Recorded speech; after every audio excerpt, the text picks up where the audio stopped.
Ku permalukan ibu mertua kejam bersama pelakor mereka syok saat tahu aku bos. Pagi itu, aroma masakan Reva menyebar lembut dari dapur, memeluk setiap sudut rumah besar yang terasa dingin. Bau rempah dan gurihnya nasi goreng kampung adalah satu-satunya kehangatan yang Reva bisa ciptakan di tengah dinding-dinding mewah yang memenjarakan hatinya. Reva, di usianya yang menginjak 30 tahun, adalah master dari seni kepura-puraan. Ia mengenakan celemek murahan sebagai baju zirah, menutupi setelan kerja mahalnya yang baru saja ia lepas setelah meeting subuh yang dirahasiakan. Ia tampak seperti ibu rumah tangga biasa. Padahal ia adalah magnet bisnis tersembunyi yang baru saja menarik investasi besar dari Jepang. Nasi gorengmu hambar, Reva. Sama seperti hidupmu yang tak punya ambisi, cibir Bu Rere, ibu mertuanya, tanpa mengangkat wajah dari majalah mode terbarunya. Suara Bu Rere bagai cambuk dingin yang rutin Reva terima setiap pagi. Bu Rere, wanita 60 tahun yang tubuhnya terawat sempurna oleh uang, adalah ratu di rumah ini. Dan bagi Bu Rere, Reva hanyalah pengganggu yang tidak berkelas. Reva hanya tersenyum tipis, senyum yang tak menjangkau mata, senyum yang menyimpan ribuan rahasia dan rencana. Ia menatap piring di meja makan marmer, membiarkan cemoohan itu memantul dari hatinya yang kini sudah dilapisi baja. Aku sudah bilang, Bu, kalau mau yang pedas, tinggal ambil sambal yang kusimpan di lemari pendingin. Saya sudah siapkan sesuai selera Mas Galih yang tidak suka pedas, jawab Reva tenang, mencoba membuang gumpalan pahit yang terasa di tenggorokannya.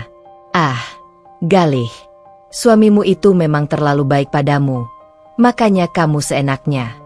Jangan manjakan dia dengan masakan rumahanmu yang membosankan. Galih itu tulang punggung keluarga. Dia butuh asupan yang setara dengan statusnya. Bu Rere meletakkan majalahnya dengan dentingan keras di atas meja. Matanya yang tajam menelisik penampilan Reva dari ujung kaki hingga ujung kepala. Lihat dirimu, Reva. Pakaian lusuh, bau bawang. Pantas saja Galih sering lembur. Kalimat terakhir Bu Rere menghujam. Lembur. Reva tahu betul apa arti lembur Galih yang sebenarnya. Galih, 32. Suaminya adalah pria yang memiliki wajah tampan dan karir yang lumayan sebagai manajer di sebuah perusahaan supply chain. Namun, Galih adalah bayangan yang rapuh, mudah dipengaruhi ibunya dan sayangnya, mudah dirayu wanita lain. Memangnya kamu berharap Galih menikahimu karena apa? Kecantikanmu? Harta? Harta keluargamu itu? Ah, sudahlah. Tidak usah dibahas. Bu Rere menghela napas dramatis, mulai memilah-milah tas branded terbarunya. Ia mengambil dompet. Reva, ingat, ya, Galih itu tulang punggung keluarga. Kamu jangan hanya mengandalkan uang belanjaku. Cari kesibukan yang menghasilkan. Setidaknya bisa beli krim malam yang lebih baik dari ini, kata Bu Rere lagi. Nada suaranya menusuk. Lalu, Bu Rere melempar uang 50 ribuan. Kertas lusuh itu mendarat tepat di samping piring Reva. 50 ribu. Reva, yang beberapa jam lalu menandatangani cek senilai puluhan miliar untuk ekspansi perusahaan, kini harus menelan pil pahit berupa uang 50 ribu dari ibu mertua yang menganggapnya pengemis. Reva menatap uang itu, lalu menatap cincin pernikahan yang melingkar di jarinya. Cincin yang dulu ia dan Galih beli saat mereka masih berjuang di kontrakan kecil, saat cinta mereka terasa nyata. Sekarang, cincin itu terasa seperti belenggu emas putih. Terima kasih, Bu. 50 ribu ini bisa saya gunakan untuk membeli bahan-bahan masakan lagi. Reva mengambil uang itu dengan gerakan pelan, tanpa rasa malu, justru dengan tatapan yang penuh misteri. Ia menyimpan uang itu di saku celemeknya, di mana di balik saku itu tersembunyi kartu akses eksklusif kantornya. Siang menjelang, Galih akhirnya bangun. Galih melangkah ke dapur, rambutnya berantakan, wajahnya menunjukkan kelelahan, entah lelah karena pekerjaan atau drama yang ia ciptakan sendiri. Kamu kenapa, Rev? Sudah kuduga, ibu pasti mencari gara-gara lagi. Galih berujar, terdengar prihatin, namun nada suaranya tidak memiliki bobot penyesalan. Tidak apa-apa, Mas. Ibu hanya menasihati. Sarapan sudah kusiapkan. Mas, Ada meeting pagi ini? Tanya Reva sambil membereskan sisa piring. Galih duduk, mulai menyantap nasi goreng buatan Reva. Tentu saja. Proyekku dengan Teknojaya sedang sensitif. Mereka klien besar. Rev, kalau aku berhasil menangani ini, aku bisa naik jabatan, dan kita bisa lebih nyaman. Reva berhenti. Teknojaya. Sebuah nama yang bergetar di telinga Galih, tapi hanyalah nama belakang yang manis bagi Reva.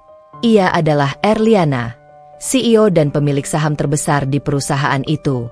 Ia mendirikan Teknojaya, diam-diam, menjadikannya super startup dalam waktu singkat. Galih bekerja di perusahaan yang kebetulan sangat bergantung pada kontrak dari Teknojaya. Ini adalah bagian dari rencana jangka panjang Reva. Ia ingin melihat sejauh mana Galih akan melangkah tanpa sokongan materi darinya. Oh, Teknojaya. Klien yang besar. Ya, Mas. Reva pura-pura tertarik. Sangat besar. Sayang. Ibu Rere bilang, aku harusnya bersyukur dapat pekerjaan ini. Ah, mereka sangat ketat soal jadwal dan kualitas. Apalagi CEO-nya, Nyonya Liana itu. Katanya wanita yang sangat dingin, sangat profesional, dan konon katanya fierce sekali. Galih bercerita, matanya memandang jauh, penuh kekaguman dan sedikit rasa takut. Aku harus berhati-hati. Kalau sampai salah sedikit, kontrak kami bisa dibatalkan. Reva menahan senyumnya. Fierce. Ia menyukai deskripsi itu. Semoga lancar. Mas. Aku akan selalu mendukung dari rumah. Tentu, kamu memang istri yang baik.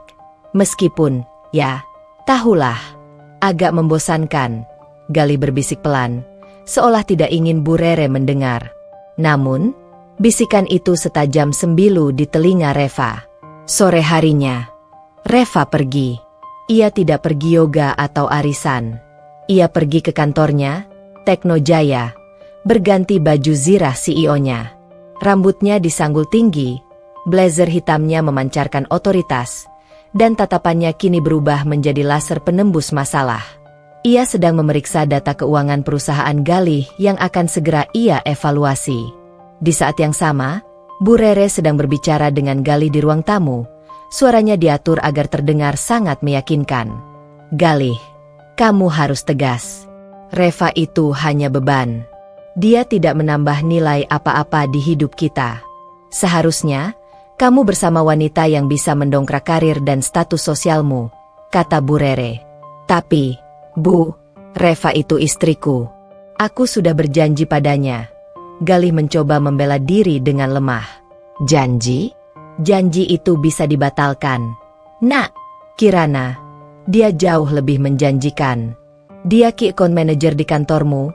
Dia punya koneksi, dan yang paling penting, dia mau membiayai renovasi rumah ini dan membelikan ibu tas baru. Lihat, dia baru saja mengirimiku pesan. Bu Rere menunjukkan ponselnya dengan senyum penuh kemenangan. Tiba-tiba, ponsel Galih bergetar, tergeletak di meja sampingnya. Sebuah notifikasi pesan masuk dari Kirana. Sayang, kangen. Tadi meetingnya lancar? Jangan sampai si wanita rumahan itu curiga. Ya, muah, Kirana. Reva, yang baru saja kembali ke rumah dan sedang berjalan melewati ruang tamu menuju kamar, mendengar percakapan itu dan melihat sekilas notifikasi di ponsel Galih. Galih dan Bu Rere tidak menyadari kehadirannya. Jantung Reva berdenyut, bukan karena kaget, tapi karena konfirmasi. Pengkhianatan itu nyata, dan didukung penuh oleh ibu mertuanya. Ia berdiri di ambang pintu, keheningannya menusuk. Galih dan Bu Rere terperanjat. Mas Galih, Bu Rere, Kirana, apakah ini yang kalian sebut lembur dan mendongkrak status sosial?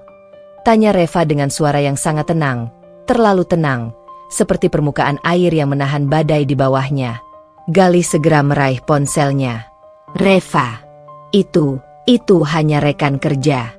Jangan salah paham. Sayang, Ibu Rere, jangan bicara yang aneh-aneh.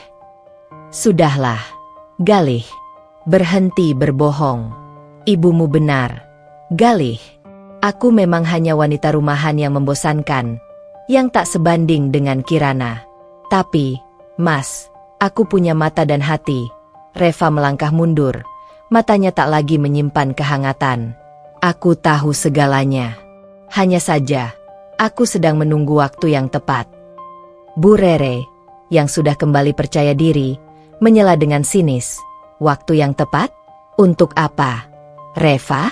Untuk menangis di pelukan orang tuamu yang miskin itu? Sudahlah. Reva, sadar diri. Kami hanya ingin yang terbaik untuk Galih. Reva tersenyum lagi. Senyum yang kali ini terlihat seperti janji. Tentu, Bu Rere. Saya mengerti. Saya juga ingin yang terbaik untuk Mas Galih. Dan untuk itu, saya akan membantu Mas Galih dan Kirana dengan sangat baik. Kebetulan, minggu depan adalah ulang tahun Bu Rere, kan? Saya punya rencana elegan yang akan membuat pesta itu tak terlupakan. Galih dan Bu Rere saling pandang, bingung dengan ketenangan dan ancaman terselubung dalam kata-kata Reva. Mereka tidak tahu bahwa rencana elegan yang dimaksud Reva adalah pembukaan tirai panggung kehancuran mereka, yang akan dieksekusi oleh tangan dingin sang CEO, Tekno Jaya, Erliana, yang tak lain adalah Reva sendiri. Malam meraya perlahan, membawa serta dingin yang menusuk tulang. Keheningan di rumah mewah itu kini terasa lebih memekakan telinga setelah konfrontasi singkat di ruang tamu. Reva duduk di tepi ranjang. Tangannya memegang cincin pernikahan yang terasa begitu berat. Ia tidak menangis. Air mata sudah lama mengering, digantikan oleh bara api strategi yang membakar di benaknya. Malam ini, ia tidak lagi bertindak sebagai Reva, istri yang terhianati, melainkan sebagai Erliana, arsitek kejatuhan yang terencana. Galih masuk ke kamar, wajahnya terlihat gelisah. Sebuah topeng penyesalan yang ia kenakan setiap kali kebohongannya nyaris terkuak. Ia mencoba memeluk Reva dari belakang. Namun Reva bergerak menghindar dengan halus, mengambil bantal dan membaringkan diri di sofa panjang dekat jendela. Sayang, jangan begini. Aku minta maaf. Soal Kirana, itu tidak ada apa-apa. Hanya rekan kerja. Ibu Rere terlalu melebih-lebihkan. Galih duduk di tepi sofa, mencoba meraih tangan Reva. Reva memejamkan mata. Mas, jika itu hanya rekan kerja, mengapa pesanmu kepadanya harus menyebutku wanita rumahan? Galih terdiam. Lidahnya keluh. Ia menggenggam tangan Reva, namun genggaman itu kini terasa asing. Aku hanya ikut-ikutan. Ibu Rere selalu memojokkanmu. Aku hanya mencoba terlihat tangguh di depan Kirana agar dia tidak meremehkanku. Itu saja. Rev, sungguh. Kebohongan Galih bagai kain sutra yang mudah koyak. Reva mendengarnya, tapi hatinya menolak. Ia tahu, Galih bukanlah pria yang kuat. Ia adalah kompas yang selalu menunjuk ke arah manapun yang memberikan keuntungan. Apakah itu kekaguman ibunya atau janji kemewahan dari Kirana? Baik, Mas. Aku mempercayaimu, kata Reva. Sebuah kalimat yang ia ucapkan bukan untuk Galih, melainkan untuk memulai permainannya. Tapi, tolong, kali ini berusahalah lebih keras untuk proyek Tekno Jaya itu. Buktikan pada Bu Rere, dan juga padaku, bahwa kamu pantas mendapatkan posisi itu tanpa harus dibantu oleh wanita manapun. Mendengar nama Tekno Jaya, mata Galih berbinar lagi, melupakan sejenak percekcokan mereka.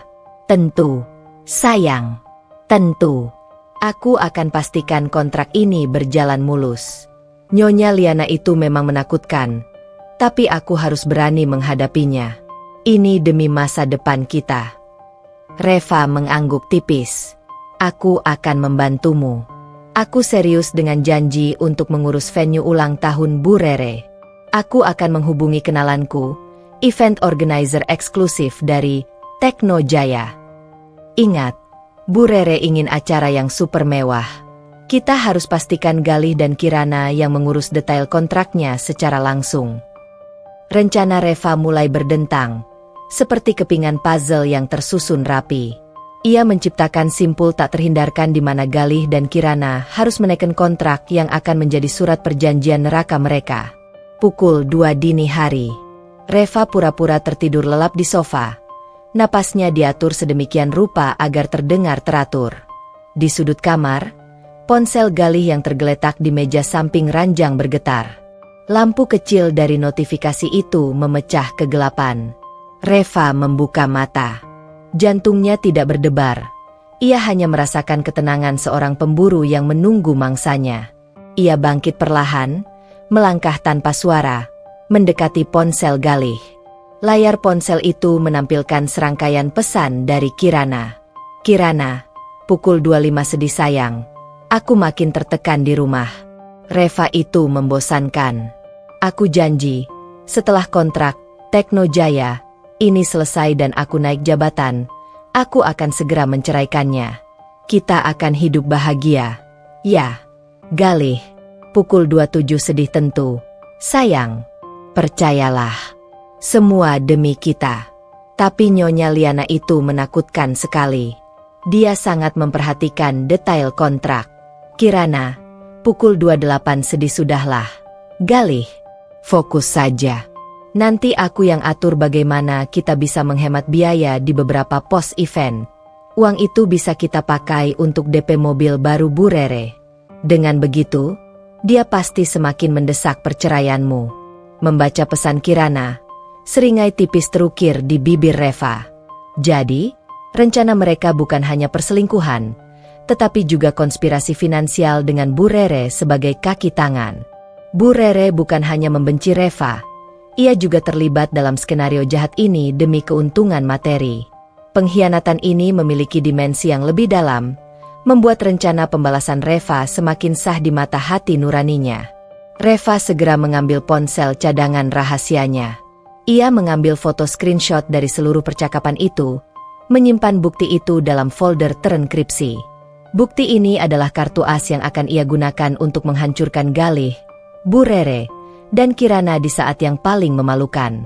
Ia kembali ke sofa, menutup matanya. Galih, kamu sudah menandatangani surat cerai dan kejatuhanmu sendiri tanpa kamu sadari, batin Reva. Klausul tersembunyi yang ia siapkan di kontrak Tekno Jaya adalah bom waktu yang sudah berdetak. Pagi berikutnya, suasana di meja makan kembali dipenuhi aroma cemoohan Bu Rere. Galih sudah siap untuk pertemuan dengan event organizer itu. Kamu sudah telepon kenalanmu itu, Reva? Tanya Bu Rere. Nadanya penuh keraguan. Sudah, Bu. Namanya Erliana. Saya sudah buat janji di kantor mereka sore ini. Kirana juga ikut. Kan, Mas? Reva menatap Galih. Iya, Kirana akan mendampingiku. Dia lebih paham selera ibu. Dan dia sangat bersemangat. Bu Rere, tenang saja. Semua akan berjalan lancar, jawab Galih, wajahnya memancarkan optimisme yang rapuh. Bagus. Tapi, Galih, pastikan Kirana yang banyak bicara. Jangan sampai kenalan Reva ini menipu kita. Mereka itu suka mematok harga tinggi untuk acara semacam ini. Ingat, harus mewah, tapi harga harus sesuai dengan kantong kita. Bisik Bu Rere, matanya melirik sinis ke arah Reva, seolah Reva adalah penipu ulung. Reva hanya tersenyum simpul, meraih gelas air putih. Tentu, Bu. Erliana itu sangat terkenal. Mereka tidak akan menipu. Tapi, memang, kualitas selalu berbanding lurus dengan harga. Kirana pasti tahu cara negosiasi yang baik. Sore harinya, Reva meninggalkan rumah dengan alasan pergi ke tempat penitipan anak ibunya yang sedang sakit. Alasan yang ia gunakan untuk menjelaskan ketidakhadirannya secara fisik, padahal ia sedang menuju markas utamanya. Setibanya di kantor Tekno Jaya, Reva bertransformasi. Celemek diganti power suit biru tua Italia. Rambutnya yang tadinya terurai, kini disanggul ketat, menunjukkan leher jenjang yang memancarkan kekuatan. Ia mengenakan kacamata berbingkai tipis dan anting berlian kecil yang hanya terlihat mewah bagi mata yang terlatih. Reva memasuki ruangannya yang elegan, duduk di balik meja mahoni besar. Ia mengambil napas panjang. Aku bukan lagi Reva, si wanita rumahan. Aku adalah Erliana, bisiknya pada diri sendiri. Tepat pukul 16, ketukan pintu terdengar. Sekretaris Reva, Mira, masuk.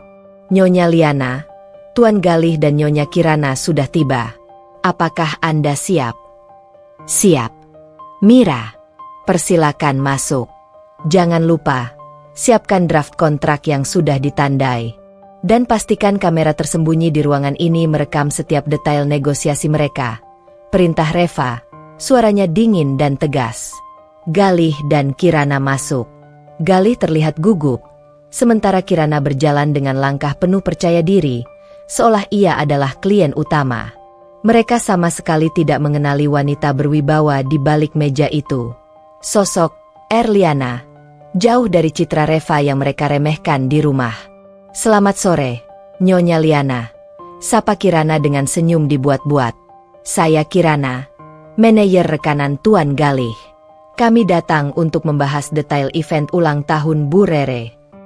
Silakan duduk. Suara Reva, atau Erliana, terdengar serak dan sedikit bas, hasil latihan vokal yang ia lakukan agar tidak dikenali suaminya. Saya sudah membaca briefnya. Anda ingin acara yang sangat eksklusif, bukan? Tentu saja, seru Kirana, mengambil alih pembicaraan, mengesampingkan Galih. Ibu Rere itu seleranya tinggi. Pokoknya, harus jauh lebih baik daripada acara ibu-ibu lain. Jangan sampai ada kesan murahan. Galih, tunjukkan contoh moodboard yang sudah kita siapkan. Galih yang terintimidasi oleh aura Erliana, hanya mengangguk dan menyodorkan tablet. Ia sesekali mencuri pandang ke wajah Erliana, merasakan keganjilan yang tak bisa ia definisikan. Ada sesuatu yang familiar dari sorot mata tajam itu, pikir Galih, tapi segera ia tepis. Tidak mungkin, Reva hanya di rumah. Reva mengamati Galih dan Kirana. Betapa piciknya mereka. Saya mengerti. Klien kami selalu mendapatkan yang terbaik, ujar Reva, matanya menatap tajam ke arah Kirana. Tapi, ada dua syarat yang tidak bisa ditawar. Pertama, bayarannya harus tunai, 70% di awal. Kedua, jika ada perubahan menit akhir, atau pembatalan sepihak, dendanya 2 kali lipat dari total kontrak. Kirana tersenyum licik. Tentu, Nyonya Liana. Itu mudah. Kami akan bernegosiasi dengan perusahaan Galih agar pembayaran 70% di awal bisa dialihkan dari dana tak terduga mereka. Soal denda, kami setuju. Lagi pula, kami sangat profesional. Kami tidak akan membatalkan, kata Kirana, membusungkan dada. Baiklah. Reva mengambil draft kontrak yang sudah disiapkan Mira. Ia menggeser lembaran tebal itu ke hadapan Galih. Silakan dibaca dengan teliti, Tuan Galih, Nyonya Kirana. Kontrak ini mengikat secara hukum. Kirana, yang ingin segera selesai dan menghemat waktu, menarik kontrak itu ke arahnya. Ia hanya membalik beberapa halaman yang membahas harga. Tidak perlu dibaca semua. Nyonya Liana, kami percaya pada profesionalisme Tekno Jaya. Galih ragu, namun Kirana sudah menyodorkan pulpen ke tangannya. Cepat, Galih. Kita harus segera kembali untuk makan malam bersama Bu Rere. Galih, di bawah tekanan Kirana dan aura menekan Erliana, menandatangani di bagian yang ditunjuk tanpa membaca tuntas. Begitu pula Kirana. Sempurna, kata Reva. Senyumnya tidak mencapai matanya. Selamat, Tuan Galih dan Nyonya Kirana. Kontrak ini sudah final. Galih dan Kirana meninggalkan ruangan dengan rasa lega dan sombong. Mereka tidak tahu, di antara ribuan kata yang mereka abaikan, tersembunyi 2 klausul mematikan yang diselipkan Reva. Klausul ganda, jika pembatalan terjadi karena skandal moral yang melibatkan salah satu penanda tangan, denda akan menjadi 5 kali lipat dan pihak penanda tangan harus menyerahkan aset pribadi yang disebutkan pada lampiran D. Lampiran D. Lampiran D yang tersembunyi itu berisi surat pengunduran diri Galih dari perusahaannya dan surat cerai yang sudah dibubuhi materai. Galih, Kirana, Bu Rere. Kalian sudah mengikat diri kalian sendiri pada permainan ini, batin Reva. Ia menyandarkan punggungnya di kursi, membiarkan keheningan menyelimuti ruangan. Malam ini, Erliana akan tidur nyenyak, karena babak perencanaan kehancuran telah selesai. Kini, saatnya babak eksekusi. Keesokan harinya, suasana di meja makan terasa lebih tegang. Namun kali ini Galih dan Kirana yang tampak ceria, sementara Reva memasang wajah datar penuh kepasrahan. Mereka baru saja berhasil menandatangani kontrak dengan Tekno Jaya, sebuah prestasi yang dianggap Galih sebagai tiket emas menuju promosi dan kebebasan dari Reva.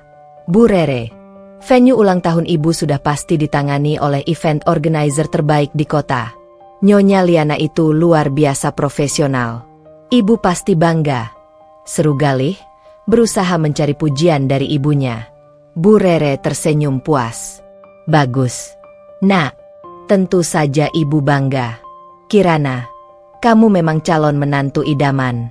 Coba lihat Reva, dia hanya sibuk di dapur dan menawarkan vendor kelas 2. Untung ada kamu, Kirana. Kirana duduk manis di samping Galih, tertawa renyah. Ah, Bu Rere bisa saja. Ini semua demi kebahagiaan ibu dan Galih. Soal vendor, kami sudah alokasikan dana yang sangat besar. Kami pastikan acara ini akan menjadi pembicaraan sosialita selama setahun ke depan. Reva, yang sedang menyajikan teh, meletakkan cangkir Bu Rere dengan hati-hati. Ia menatap Bu Rere, lalu Galih dan Kirana. Wajahnya menampilkan ekspresi kepatuhan yang sempurna. Syukurlah kalau lancar. Mas, aku lega. Aku hanya ingin membantu, tapi selera Bu Rere memang terlalu tinggi untukku. Ucap Reva, sengaja merendahkan diri, membiarkan mereka terbang tinggi dalam kesombongan. Memang, kamu harus sadar diri, Reva, sambar Bu Rere, menyesap tehnya. Omong-omong, kamu bilang kamu hanya kenalan dengan Nyonya Liana, kan? Kenapa kamu tidak minta diskon? Kamu kan ibu rumah tangga, pasti tahu betapa mahalnya biaya hidup. Reva menggeleng lembut. Erliana itu sangat eksklusif. Bu, saya tidak enak hati jika harus meminta diskon. Mereka menjaga image dan profesionalitas mereka. Saya hanya beruntung bisa menghubungkan Mas Galih dan Kirana dengan mereka. Ini adalah langkah pertama Reva. Dengan terus menekankan nama Erliana dan profesionalismenya yang tak bisa ditembus, ia menanamkan keyakinan pada Bu Rere, Galih, dan Kirana bahwa Tekno Jaya adalah entitas yang sangat jauh dan tidak terjangkau, memperkuat identitas palsu Reva sebagai ibu rumah tangga biasa. 3 hari sebelum acara, Kirana dan Galih kembali mendiskusikan rencana ulang tahun di ruang tamu. Galih, aku khawatir. Nyonya Liana itu menuntut pembayaran 70% tunai di awal. Kita sudah pakai dana perusahaan untuk ini. Kalau sampai ada masalah di tengah jalan, bisa-bisa karirmu ikut hancur. Bisik Kirana, suaranya terdengar cemas. Tenang, Kirana. Aku sudah lihat kontraknya sekilas. Mereka hanya menjebak soal denda pembatalan di menit-menit terakhir. Selama kita tidak membatalkan, kita aman. Lagi pula, ini hanya event, bukan proyek besar. Jawab Galih, menenangkan. Ia benar-benar yakin telah mengabaikan hal-hal kecil yang tidak penting dalam kontrak. Bu Rere menyela dari sofa, tempat ia sedang memoles kukunya. Kalian ini ribut sekali. Jangan takut. Kalau terjadi apa-apa, ibu akan pastikan perusahaan Galih tidak bangkrut. Ayah Galih kan punya banyak saham di sana. Pokoknya, kalian harus pastikan kemewahan acaranya. Kirana, sudahkah kamu pesan band musik jazz yang kusebutkan? Sudah, Bu. Semuanya sudah siap. Hanya tinggal menunggu hari H, kami sangat bersemangat. Jawab Kirana dengan nada meyakinkan, menyembunyikan kecemasannya. Reva, yang sedang membawa sepiring buah, mendengar semuanya. Hatinya mencelos. Ternyata, Bu Rere memiliki kontrol finansial yang lebih besar daripada yang ia duga, dan Galih serta Kirana sangat mengandalkan hal itu. Ini menambah dimensi konflik yang menarik. Bukan hanya perselingkuhan, tetapi juga ketergantungan finansial yang manipulatif. Reva mengambil kesempatan itu. Bu Rere, apakah perlu saya yang menjemput bandnya? Saya tidak sibuk hari itu.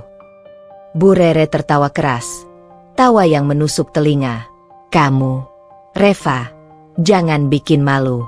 Kamu itu tidak tahu jalanan di sana. Nanti malah salah alamat. Biar Galih dan Kirana saja yang urus. Kamu cukup siapkan camilan untuk tamu yang datang lebih awal. Betul. Reva, kamu santai saja di rumah. Kami yang akan mengurus detail lapangan. Timpal Galih, matanya seolah berkata, jangan mengganggu urusanku. Reva mengangguk patuh. Baiklah, Mas Galih. Aku akan tetap siapkan camilan dan venue-nya agar terlihat rapi dan bersih. Aku bantu yang aku bisa. Disinilah perangkap Reva diletakkan. Dengan membiarkan Kirana dan Galih mengurus detail yang penting, band, catering, rundown, ia mengambil alih satu hal yang paling krusial bagi Tekno Jaya dan paling diabaikan oleh Galih Kirana, perizinan dan persiapan teknis venue utama. 2 hari sebelum acara, Reva tiba di kantor Tekno Jaya sebagai Erliana. Ia memanggil Mira, asisten pribadinya. Mira, bagaimana dengan venue utama? Apakah tim Galih dan Kirana sudah mengurus semua surat perizinan dan pembayaran pajak keramaian? Tanya Reva. Mira membuka folder dengan raut wajah bingung. Nyonya Liana, tim mereka hanya mengirimkan daftar band, daftar menu, dan rencana dekorasi. Mereka sama sekali belum mengirimkan surat perizinan dari Pemkot dan konfirmasi asuransi keramaian. Saya sudah hubungi Kirana berkali-kali, tapi dia hanya menjawab, itu urusan teknis, pasti beres. Reva tersenyum dingin. Pasti beres?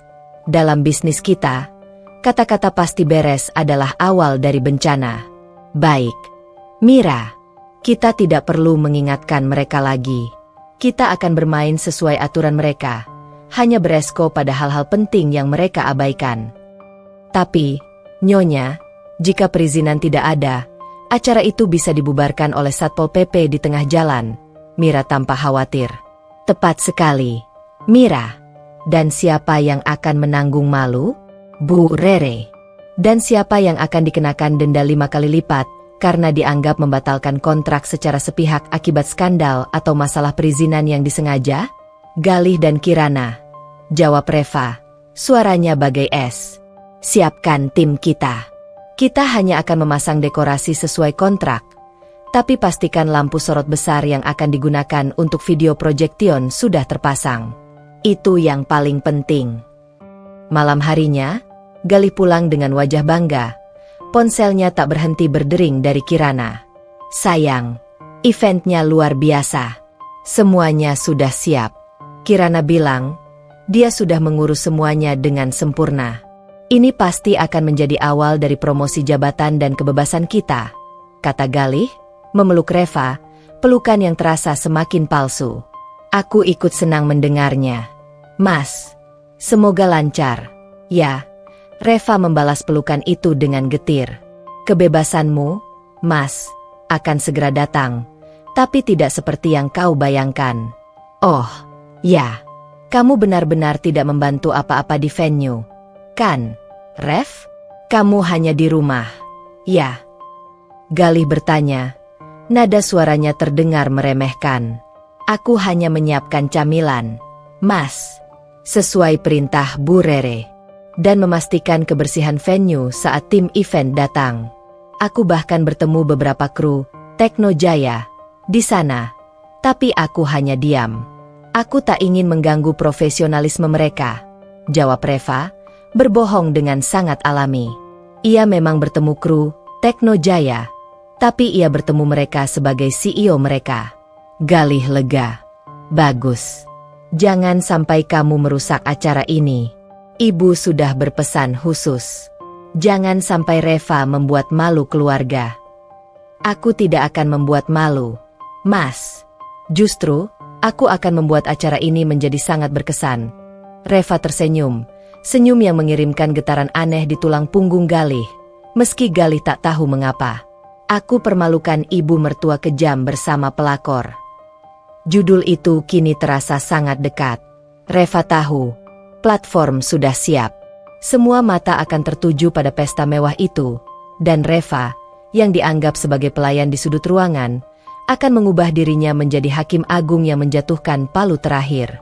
2 hari tersisa menuju puncak acara ulang tahun Bu Rere. Ketegangan di rumah itu terasa seperti kawat tipis yang siap putus. Galih dan Kirana semakin percaya diri setelah berhasil mengamankan kontrak event dengan Tekno Jaya, meyakini bahwa langkah mereka menuju kemewahan dan kebebasan sudah di depan mata. Pagi itu, Reva sengaja mengenakan pakaian yang lebih lusuh dari biasanya, sebuah penyamaran sempurna yang menjauhkan bayangan Erliana dari pikiran mereka. Ia sedang menyirami anggrek di teras saat Galih dan Kirana muncul, dengan wajah penuh kepanikan yang sengaja mereka tutupi dengan profesionalisme yang dibuat-buat. "Reva, kamu dengar tidak? Nyonya Liana dari Tekno Jaya, itu sungguh Ratu Es." Kirana membuka pembicaraan dengan nada tinggi. "Dia baru saja mengirimiku pesan urgent. Dia menuntut kita untuk mendapatkan bunga langka, anggrek hitam Kalimantan yang sedang langka di musim ini, untuk dekorasi tengah. Katanya, tanpa bunga itu, dekorasi dianggap tidak sempurna dan kami bisa dikenakan denda minor." Reva menoleh, mengangkat bahu dengan santai. "Anggrek hitam? Bukankah itu bunga yang sangat sulit dicari, Kirana? Di kota ini, rasanya hanya ada di satu tempat, dan itu pun harus dipesan jauh-jauh hari." "Makanya," Kirana menghentakkan kaki, "aku sudah telepon semua vendor, dan tidak ada yang mau membantu. Semua toko bunga menolak. Aku sudah bilang, ini urusan teknis yang remeh. Tapi Nyonya Liana itu bersikeras. Dia bilang, klien kami berhak mendapatkan kesempurnaan, dan Anda telah berjanji." Galih menambahkan, wajahnya terlihat tegang. "Aku sudah coba membujuk Nyonya Liana melalui email, tapi balasannya sangat singkat. Hanya, ikuti kontrak." Dia benar-benar tidak bisa dinegosiasi. "Reva, kamu kan bilang punya kenalan di dunia vendor. Tolong bantu kami. Sayang, ini demi kenaikan jabatanku." Reva menatap Galih. Mata suaminya memohon, tetapi permohonan itu tidak dilandasi cinta, melainkan rasa takut kehilangan peluang. Ini adalah momen krusial, di mana Reva bisa menguji seberapa jauh pengkhianatan mereka. "Mas Galih, Bu Rere sudah berpesan khusus. Aku tidak boleh mengganggu urusan event kalian. Aku hanya boleh mengurus camilan dan kebersihan." Reva menyentuh daun anggrek di tangannya, seolah sedang mempertimbangkan takdir. "Tapi, baiklah. Aku akan coba bantu. Tapi aku tidak janji. Ya, vendor bunga itu sangat unik dan menjaga integritas mereka." Kirana langsung menyergap. "Tentu. Kamu hubungi saja kenalanmu. Ini demi reputasi kita di mata Bu Rere dan Nyonya Liana." Disinilah Reva mulai memanaskan konflik dan mengumpulkan bukti verbal yang paling keji. Reva segera pergi ke kamarnya. Ia tidak menghubungi vendor bunga, melainkan asistennya, Mira, melalui video call rahasia. Ia kembali bertransformasi, bukan secara penampilan, melainkan secara mental. Aura CEO kembali menyelimutinya, setajam pedang yang terhunus. "Mira, berikan tes yang mustahil itu pada Kirana dan Galih. Tekan mereka hingga mereka benar-benar panik," perintah Reva. "Dan satu lagi, Kirana baru saja menghubungi saya, sebagai Reva, istrinya, untuk meminta bantuan. Saya akan memberikan satu kesempatan. Atur agar saya bertemu dengan Kirana sore ini di kafe dekat kantor Tekno Jaya, tanpa sepengetahuan Galih. Saya ingin mendengar secara langsung seberapa rendah dia bisa merendah." Sore harinya, Reva, dengan pakaian kasual namun tetap berkelas, duduk menunggu di sebuah kafe. Ia membawa tas besar. Di dalamnya tersembunyi sebuah voice recorder dan dokumen yang sangat penting. Kirana datang, wajahnya kusut, jauh dari citra wanita berkelas yang ia tampilkan di depan Bu Rere. "Reva, terima kasih kamu mau datang. Aku tahu, Kamu pasti bisa bantu. Kamu kan istri Galih. Kita tidak bisa membiarkan acara Bu Rere berantakan, ujar Kirana, mencoba bersikap ramah, namun matanya memancarkan rasa bersalah yang terpaksa. Tentu, Kirana. Aku datang untuk membantu Mas Galih, suamiku. Reva menatap lurus ke mata Kirana. Anggrek hitam itu, aku tahu tempatnya. Vendor itu sangat dekat denganku. Mereka akan memberikannya padamu. Tapi ada harga yang harus kamu bayar. Bukan uang. Kirana terkejut. Apa? Apapun. Katakan saja. Apakah aku harus memberimu kompensasi agar kamu mau diam soal hubunganku dengan Galih? Aku bisa belikan kamu emas. Reva. Reva menggeleng pelan. Senyum ironis melengkung di bibirnya. Emas tidak bisa membeli harga diriku. Kirana. Aku hanya ingin kamu jujur. Katakan padaku. Mengapa kamu merusak rumah tanggaku? Mengapa kamu bekerja sama dengan Bu Rere untuk menghancurkanku? Tuntut Reva. Suaranya pelan namun menusuk seperti 1000 jarum. Kirana menghela napas, melihat sekeliling, memastikan tidak ada yang mendengar. Lalu, ia meledak, menumpahkan segala kejujuran yang busuk. Baiklah, Reva, kamu mau jujur? Dengar ini baik-baik.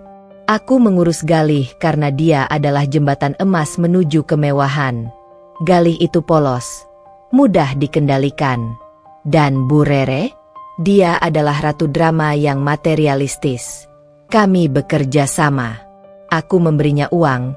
Dia mendesak Galih menceraikanmu. Semua ini adalah investasi. Kirana berbisik dengan nada penuh kemenangan. Kamu hanya wanita rumahan yang bodoh, yang terlalu mencintai Galih. Kamu tidak punya apa-apa. Hidupmu hambar. Galih pantas mendapatkan yang lebih baik dariku, yang bisa mendongkrak karirnya. Dada Reva bergemuruh. Kemarahan Reva bagaikan gunung es yang retak di bawah tekanan, namun ia tetap mempertahankan topeng ketenangannya. Ia tahu, setiap kata Kirana adalah berlian berharga untuk video proyektion nanti. Lalu, bagaimana dengan anggrek hitam itu? Tanya Reva, kembali ke topik semula. Suaranya menenangkan, seolah dia tidak peduli dengan pengakuan keji itu. Kirana tersentak. Oh, iya, anggrek itu. Jadi, bagaimana? Kamu mau membantuku, kan? Tentu. Aku akan memberimu alamat dan nomor kontak vendor itu. Tapi, ada satu lagi syarat. Reva mengeluarkan amplop tebal dari tasnya. Ini adalah dokumen yang harus kamu berikan kepada vendor itu saat mengambil bunga. Ini adalah surat perjanjian tertulis, bahwa kamu, Kirana, akan menjamin penuh segala kerugian yang diakibatkan jika bunga itu terlambat atau rusak. Vendor ini sangat ketat. Mereka tidak percaya hanya dengan ucapan. Isi amplop itu sebenarnya adalah surat pernyataan kesanggupan menanggung kerugian finansial total acara, yang Kirana abaikan lagi-lagi karena panik dan hanya terfokus pada masalah anggrek hitam. Hanya surat jaminan? Tentu. Itu mudah. Berikan padaku. Kirana mengambil amplop itu dengan cepat. Tidak repot-repot membaca isinya. Terima kasih, Reva. Aku janji, setelah semua ini beres, aku akan pastikan kamu dan Galih bercerai dengan baik-baik. Reva tersenyum. Senyum yang kali ini benar-benar dingin. Tentu, Kirana. Aku juga akan pastikan kamu dan Mas Galih mendapatkan akhir yang pantas. Reva pulang ke rumah. Ia segera mengirimkan rekaman percakapan dengan Kirana kepada Mira, memberinya kode keras. Semua file bukti sudah lengkap. Eksekute. Malam harinya, Galih pulang. Wajahnya terlihat lega. Reva, kamu luar biasa. Kirana bilang anggrek hitam itu sudah didapatkan. Kamu benar-benar pahlawan. Aku akan segera promosi. Sayang, aku berutang banyak padamu. Galih memeluk Reva erat. Pelukan Galih kini terasa seperti jerat tali tambang yang semakin mengencang. Reva melepaskan pelukan itu, menatap Galih. Matanya adalah cermin kejujuran yang ia tutup selama ini. Mas Galih, aku tidak mengharapkan utang budi. Aku hanya ingin kamu dan Bu Rere bahagia dengan pilihanmu. Aku sudah lakukan semua tugasku sebagai istri. Sekarang, aku hanya akan menyiapkan camilan terakhir dan menyaksikan kebahagiaan itu, kata Reva, nadanya bergetar karena emosi yang ia tahan. Galih tak menyadari bahwa camilan terakhir yang dimaksud Reva adalah aksi panggung pembalasan yang akan memporak-porandakan seluruh hidupnya. Malam itu, hening menyelimuti kamar Galih dan Reva, yang terasa semakin dingin dan asing. Hanya tersisa 1 hari sebelum acara ulang tahun Bu Rere, dan juga 1 hari sebelum hari pembalasan yang telah Reva persiapkan dengan sangat matang. Galih tampak sangat lelah, namun matanya memancarkan kegembiraan yang tak wajar. Keberhasilan Kirana mendapatkan anggrek hitam telah membuat ego Galih melambung tinggi, meyakini bahwa ia telah berhasil menaklukkan Tekno Jaya, dan selangkah lagi akan meraih posisi puncak di kantornya. Galih berbaring di tempat tidur, sementara Reva, mengenakan piyama polosnya, duduk di meja rias, berpura-pura menyisir rambut.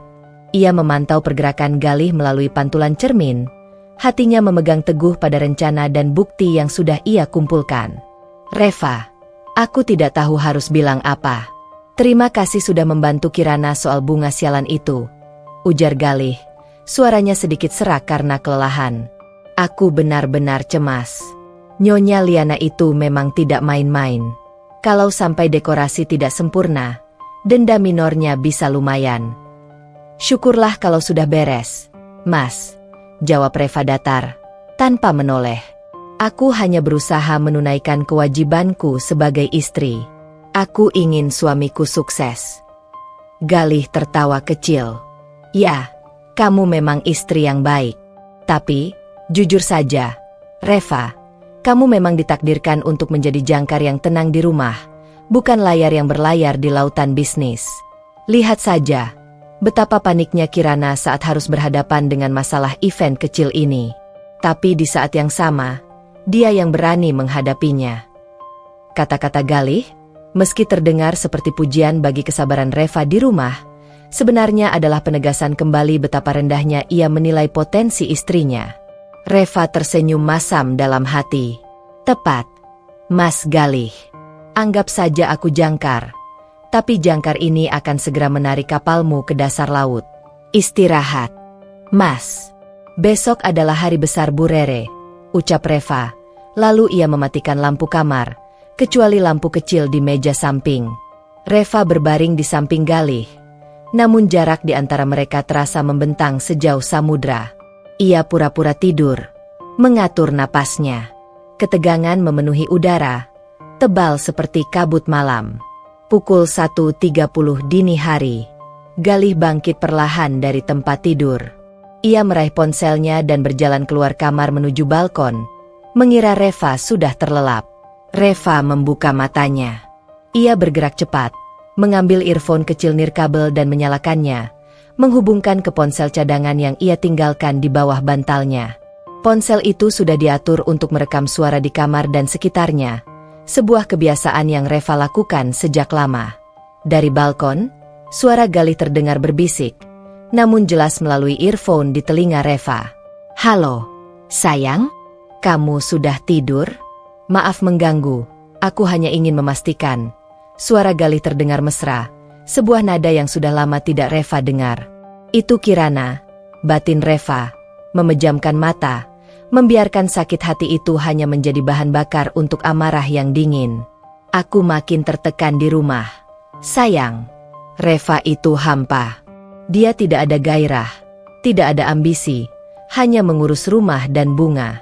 Aku harus pura-pura mencintainya di depan Ibu Rere, padahal hatiku sudah mati rasa, bisik Galih. Pengakuan itu menusuk. Namun Reva sudah siap. Ia mendengarkan, membiarkan pengkhianatan itu terukir sebagai bukti yang tak terbantahkan. Aku janji, setelah event ini selesai, dan setelah aku mendapatkan promosi dari proyek Tekno Jaya, aku akan segera menceraikannya. Aku sudah menandatangani surat-suratnya. Ibu Rere bilang, dia sudah menyiapkan pengacara terbaik untukku. Kamu jangan khawatir. Sayang, kita akan hidup bahagia. Aku akan belikan kamu mobil sport yang kamu mau, dan kita akan tinggal di rumah baru yang jauh dari rumah ini. Galih melanjutkan, suaranya penuh janji palsu dan keserakahan. Reva menahan napas. Dadanya sesak. Bukan karena cinta yang hilang, melainkan karena kecewa yang mengakar. Galih tidak hanya mengkhianati pernikahan mereka, ia juga meremehkan pengorbanan dan cinta tulus Reva di awal pernikahan. Ia melihat Reva hanya sebagai sekat yang menghalangi jalan menuju Kirana dan kekayaan. Surat-surat itu, Mas Galih, kamu sudah menandatangani surat cerai dan surat pengunduran dirimu sendiri, tanpa kamu tahu. Dan sekarang, kamu berencana menceraikanku dengan pengacara Bu Rere? Reva tersenyum miris. Sayang, jangan khawatir soal Reva. Dia itu penurut. Dia tidak akan melawan. Dia tidak akan mampu. Dia tidak punya koneksi. Dan keluarganya miskin. Perceraian ini akan berjalan sangat mulus. Dalam beberapa bulan, kita akan jadi keluarga bahagia. Suara Galih di balkon semakin riang, seolah kematian hati Reva adalah prelude bagi hidup barunya. Reva bangkit perlahan dari tempat tidur. Ia berjalan menuju balkon, berhenti tepat di ambang pintu geser, di mana Galih tidak melihatnya, namun masih bisa mendengar desah nafasnya. Aku mencintaimu, Kirana. Aku akan segera bebas dari bayangan wanita rumahan ini. Tunggu aku, tutup Galih, sebelum ia menutup teleponnya. Galih berbalik, dan terkejut melihat Reva berdiri di sana, disinari rembulan malam. Wajah Reva pucat, tapi matanya menyala. Mas Galih, Reva memanggilnya, suaranya pelan dan bergetar. Kamu benar, aku memang hampa, tidak punya ambisi. Tapi, satu hal yang kamu salah, Mas. Aku tidak akan melawan. Aku tidak akan mempermudah jalanmu, Mas Galih. Aku hanya akan membuat hidupmu sangat berkesan. Galih menelan ludah. Reva, kenapa kamu di sini? Kamu mendengarkan setiap kata, Mas.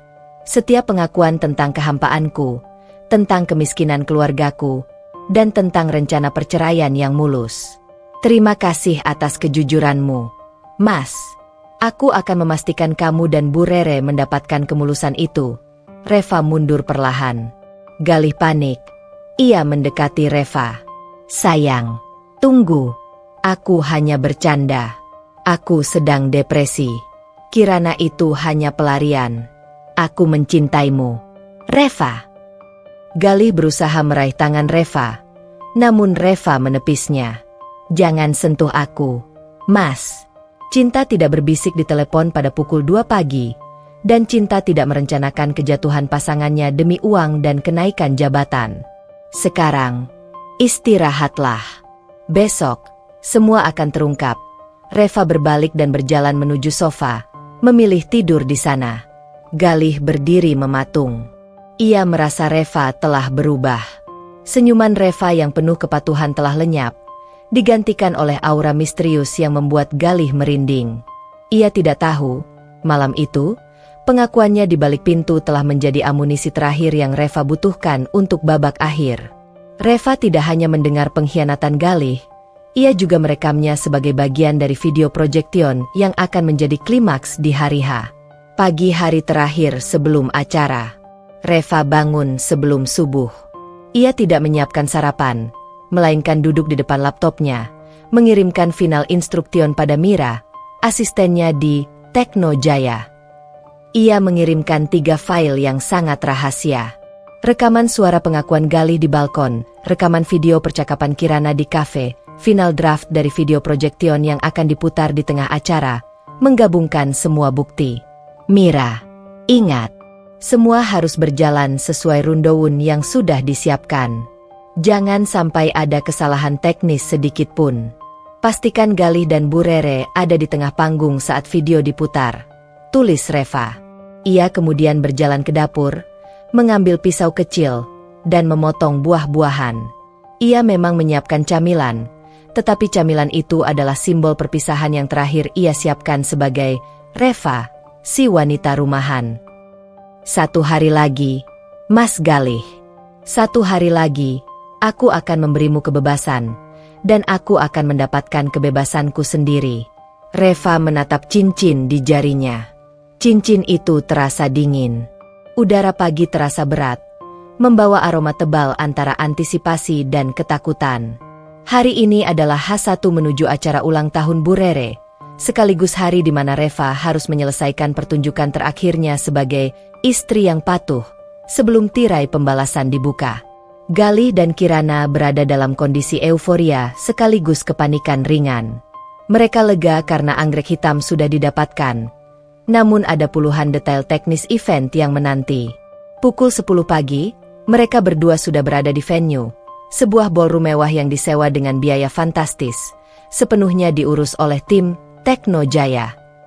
Di rumah, Bu Rere sedang sibuk mencoba gaun dan perhiasan, sementara Reva, dengan pakaian rumahannya, sibuk di dapur, menyiapkan catering ringan untuk kru yang akan mengurus dekorasi tambahan. Ponsel Kirana berdering keras. Itu adalah panggilan dari Tekno Jaya, yang notabene dioperasikan langsung oleh Mira, asisten kepercayaan Reva. Halo, dengan Tekno Jaya. Di sini, Nyonya Kirana. Kami ingin mengonfirmasi ulang. Tim dekorasi kami akan mulai memasang instalasi besar. Namun kami butuh kepastian. Kapan furnitur vintage yang Anda pesan dari vendor lain akan tiba? Jadwal kami padat, dan jika terjadi keterlambatan furnitur, penataan dekorasi akan mundur total. Suara Mira terdengar profesional dan dingin. Kirana panik. Astaga, furnitur? Aku lupa mengonfirmasi pengiriman dari Antik Jaya. Mereka bilang akan mengirimkannya sore ini. Aku sedang sibuk memilih pita. Itu kan hanya furnitur kecil. Apa pengaruhnya? Sangat berpengaruh, Nyonya, balas Mira, mengikuti instruksi Reva untuk tidak memberi ampun. Jadwal pemasangan karpet mewah dan lampu gantung harus disinkronkan dengan penempatan furnitur utama. Jika Anda terlambat, kami tidak bisa menjamin kesempurnaan dekorasi. Sesuai kontrak, jika ada keterlambatan dari klien yang menghambat kinerja kami, ada denda yang berlaku. Kirana gemetar. Matanya melotot. Ia segera mematikan telepon dan berbalik ke Galih. Galih. Aku lupa konfirmasi furnitur dari Antik Jaya. Nyonya Liana itu benar-benar monster profesional. Dia menuntut kesempurnaan hingga ke hal-hal remeh. Astaga, Kirana, cepat hubungi mereka. Jangan sampai Nyonya Liana itu mencari gara-gara. Kita sudah susah payah dapat anggrek hitam itu. Jangan sampai hancur hanya karena kursi kuno. Desak Galih. Suaranya naik 1 oktav. Galih segera menelepon Antik Jaya. Tetapi vendor itu menolak mengirim barang di hari itu karena Galih belum melunasi uang muka. Ini semua gara-gara kamu terlalu sibuk pamer ke Bu Rere sampai lupa detail penting. Bentak Galih pada Kirana. Kenapa kamu menyalahkanku? Kamu juga suamiku. Kenapa kamu tidak membantuku? Kamu tahu ini demi promosi jabatanmu, balas Kirana. Pertengkaran mereka memanas di venue yang sepi. Galih, dalam kepanikan ekstrim, ingat pada jaring pengaman satu-satunya, Reva. Ia segera menelepon Reva di rumah. Reva, kamu angkat teleponnya. Angkat. Galih bergumam pada dirinya sendiri. Frustrasi. Reva, yang sedang mengatur timer pada oven camilan, mengangkat telepon itu. Ya. Mas Galih, ada apa? Suaramu panik sekali. Reva berbicara dengan nada tenang yang menusuk. Reva, tolong aku. Furnitur dari Antik Jaya bermasalah. Vendor itu tidak mau mengirim sebelum lunas. Sementara uang perusahaan sudah kami pakai untuk membayar down payment Tekno Jaya. Galih bicara cepat. Nadanya panik dan menuntut. Kamu di rumah saja, kan? Kamu pasti bisa membantu. Tolong, hubungi vendor furnitur itu. Kamu kan ibu rumah tangga, pasti tahu cara bernegosiasi dengan vendor-vendor kecil seperti itu. Reva mendengarkan keangkuhan Galih yang terselubung dalam kepanikan. Ia hanya dianggap mampu bernegosiasi dengan vendor kecil, seolah statusnya sebagai CEO Tekno Jaya pun tidak akan pernah terlintas di pikiran Galih. Mas Galih, aku sudah bilang, aku hanya mengurus camilan dan menjaga kebersihan. Bu Rere melarangku mengurus hal-hal penting. Maaf, Mas, jawab Reva, dingin dan tegas. Istri macam apa kamu, Reva? Membantu suamimu sendiri tidak mau. Kamu tahu ini penting untuk masa depanku. Paling kamu juga cuma di rumah menonton drama Korea dan menganggur. Kenapa kamu tidak mau membantuku? Bentak Galih. Kemarahannya meledak. Aku tidak menonton drama, Mas Galih. Aku sedang menciptakan dramaku sendiri, batin Reva. Namun yang ia katakan adalah, maaf, Mas. Aku tidak mau melanggar kontrak Bu Rere. Semoga kamu bisa menyelesaikan masalah furnitur itu. Aku harus menutup telepon. Aku sedang sibuk di dapur. Reva menutup telepon itu. Tepat setelah ia meletakkan ponsel, ponsel rahasia di celemeknya bergetar. Sebuah pesan dari Mira. Nyonya Liana, Antik Jaya, sudah kami instruksikan untuk menolak pengiriman hingga Galih panik. Kontrak event dijamin akan mundur total. Reva tersenyum puas. Tiba-tiba, jantung Reva berdesir. Ponsel pribadinya berdering. Kali ini panggilan masuk dari nomor yang ia kenal baik. Ibunda. Ibunya, yang ia rahasiakan identitasnya sebagai pemilik perusahaan tempat Galih bekerja dan selama ini ia cover sebagai pengasuh yang sakit, benar-benar masuk rumah sakit. Reva. Ibu. Ibu masuk rumah sakit. Pendarahan lambung, suara paruh baya dari seberang terdengar lemah. Wajah Reva berubah total. Seketika, topeng CEO dan strateginya runtuh. Keluarganya adalah satu-satunya kelemahan Reva. Ibu, kenapa tidak bilang dari tadi? Aku segera ke sana. Reva panik, air mata yang selama ini ia tahan, kini mendesak keluar. Ia segera meraih kunci mobil dan tasnya, melupakan semua tentang event Bu Rere. Reva mengirimkan pesan singkat kepada Mira. Mira, ibu sakit kritis. Aku harus pergi. Lanjutkan rencana sesuai rundown B. Jangan biarkan Galih tahu aku pergi. Jaga venue dan video projection tetap aman. Reva tiba di rumah sakit. Hatinya hancur melihat ibunya terbaring lemah. Ibunya, wanita yang ia lindungi, yang memberikan warisan bisnis besar padanya, dan yang diam-diam Reva kagumi kekuatannya, kini tak berdaya. Reva, kamu di sini? Galih. Galih tahu kamu kesini, bisik ibunya lemah. Tidak, Bu. Galih mengira aku di rumah mengurus camilan. Jangan khawatirkan aku. Aku akan urus semua di sini. Ibu harus sembuh. Ibu harus lihat bagaimana aku mempermalukan mereka semua di depan umum, jawab Reva, menggenggam erat tangan ibunya. Reva terpaksa menunda babak eksekusi. Ia tidak bisa tampil sebagai Liana yang dingin jika hatinya sedang tersayat. Ia akan membiarkan Galih dan Kirana menikmati satu malam terakhir dalam ilusi kesuksesan, sebelum mereka terjatuh di puncak pesta. Malam itu, Galih pulang. Ia tampak sangat marah. Namun ia berhasil menyelesaikan masalah furnitur dengan membayar tunai. Reva, kamu kemana saja? Aku meneleponmu berkali-kali. Kamu tidak mengangkat teleponku.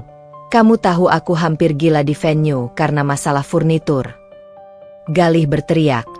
Amarahnya meluap. Reva, yang baru kembali dari rumah sakit dengan mata sembab, menatap Galih. Ia tak punya tenaga lagi untuk berdebat. Ia hanya merasa lelah. Maaf, Mas. Aku sedang membantu kenalanku. Aku juga punya kehidupan pribadi, Mas. Jawab Reva lirih, tidak ingin mengkhianati rahasia ibunya. Kehidupan pribadi apa? Kamu itu istriku. Kamu harusnya ada untukku. Kamu benar-benar membosankan dan tidak berguna. Reva, aku menyesal menikahimu. Galih menatap Reva dengan pandangan jijik. Pokoknya, besok jangan buat masalah. Pakai gaun yang paling tidak mencolok. Kamu harus berjanji padaku. Reva tidak menjawab. Ia hanya mengangguk pelan. Air matanya menetes. Bukan karena kata-kata Galih menyakitkan, melainkan karena kesedihan terhadap ibunya dan kemarahan terhadap Galih yang begitu buta terhadap penderitaannya. Aku berjanji, Mas Galih, aku akan membuat kejutan yang tidak akan kamu lupakan. Kejutan yang akan membuatmu, Bu Rere, dan Kirana syok saat tahu aku bos.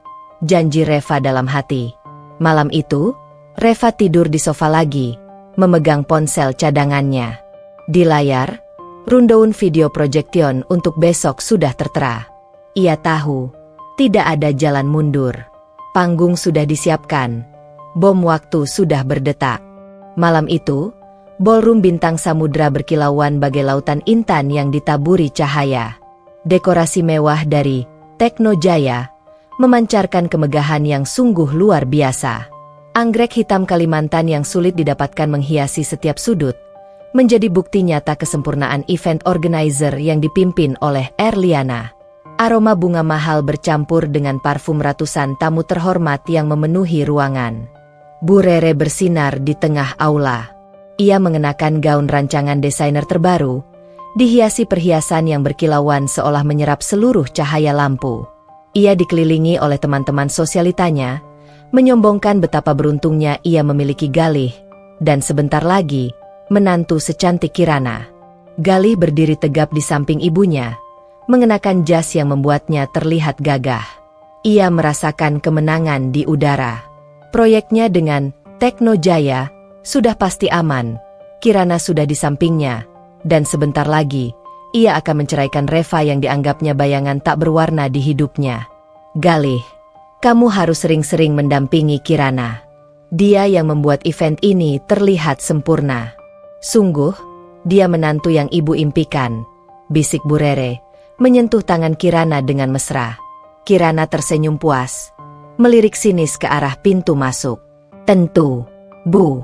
Aku senang bisa mewujudkan pesta impian ibu. Semuanya lancar, berkat kerja keras kita. Jangan lupa, Galih, segera urus perceraianmu. Reva pasti akan datang, dan aku tidak ingin dia merusak suasana hati ibu. Tambah Bu Rere, suaranya dipenuhi arogansi. Tepat pukul 19.30, pintu utama ballroom terbuka. Semua mata tertuju ke sana. Masuklah Reva. Ia datang tidak dengan gaun pesta yang mewah, melainkan gaun terusan sederhana berwarna krem yang Galih cemooh. Ia terlihat sangat biasa, kontras sekali dengan kemegahan sekelilingnya. Rambutnya diikat ekor kuda longgar, tanpa perhiasan mencolok, kecuali cincin kawin yang masih melingkar di jarinya. Ia berjalan pelan ke sudut ruangan, tampak seperti sehelai daun kering di tengah hutan hujan tropis. Ia menyalami beberapa tamu yang ia kenal. Mereka adalah rekan-rekan bisnis penting yang Galih dan Bu Rere tidak sadari hubungannya dengan Reva, dan segera menuju tempat yang telah ia siapkan. Sebuah meja kecil yang sengaja diletakkan di dekat area teknis sound system. Galih melihat kedatangan Reva dan segera menghampirinya. Wajahnya berubah masam. Reva, kenapa kamu datang terlambat?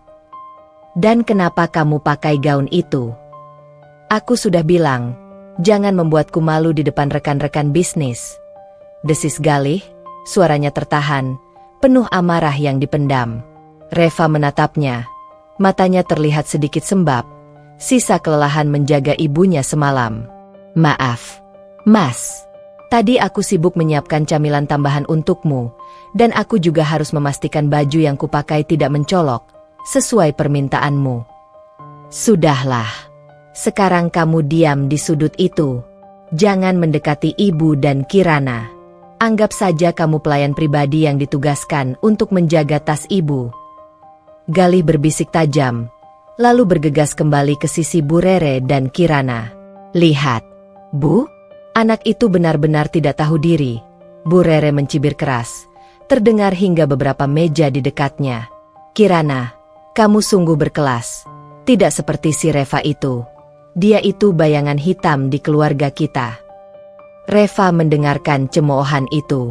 Hatinya tidak lagi sakit, melainkan dipenuhi ketenangan yang mematikan. Ia mengeluarkan ponsel cadangannya, mengirimkan satu pesan kepada Mira. Instruksi final. Pukul 20 tepat. Play video A. Ia mengambil segelas air putih, meneguknya perlahan.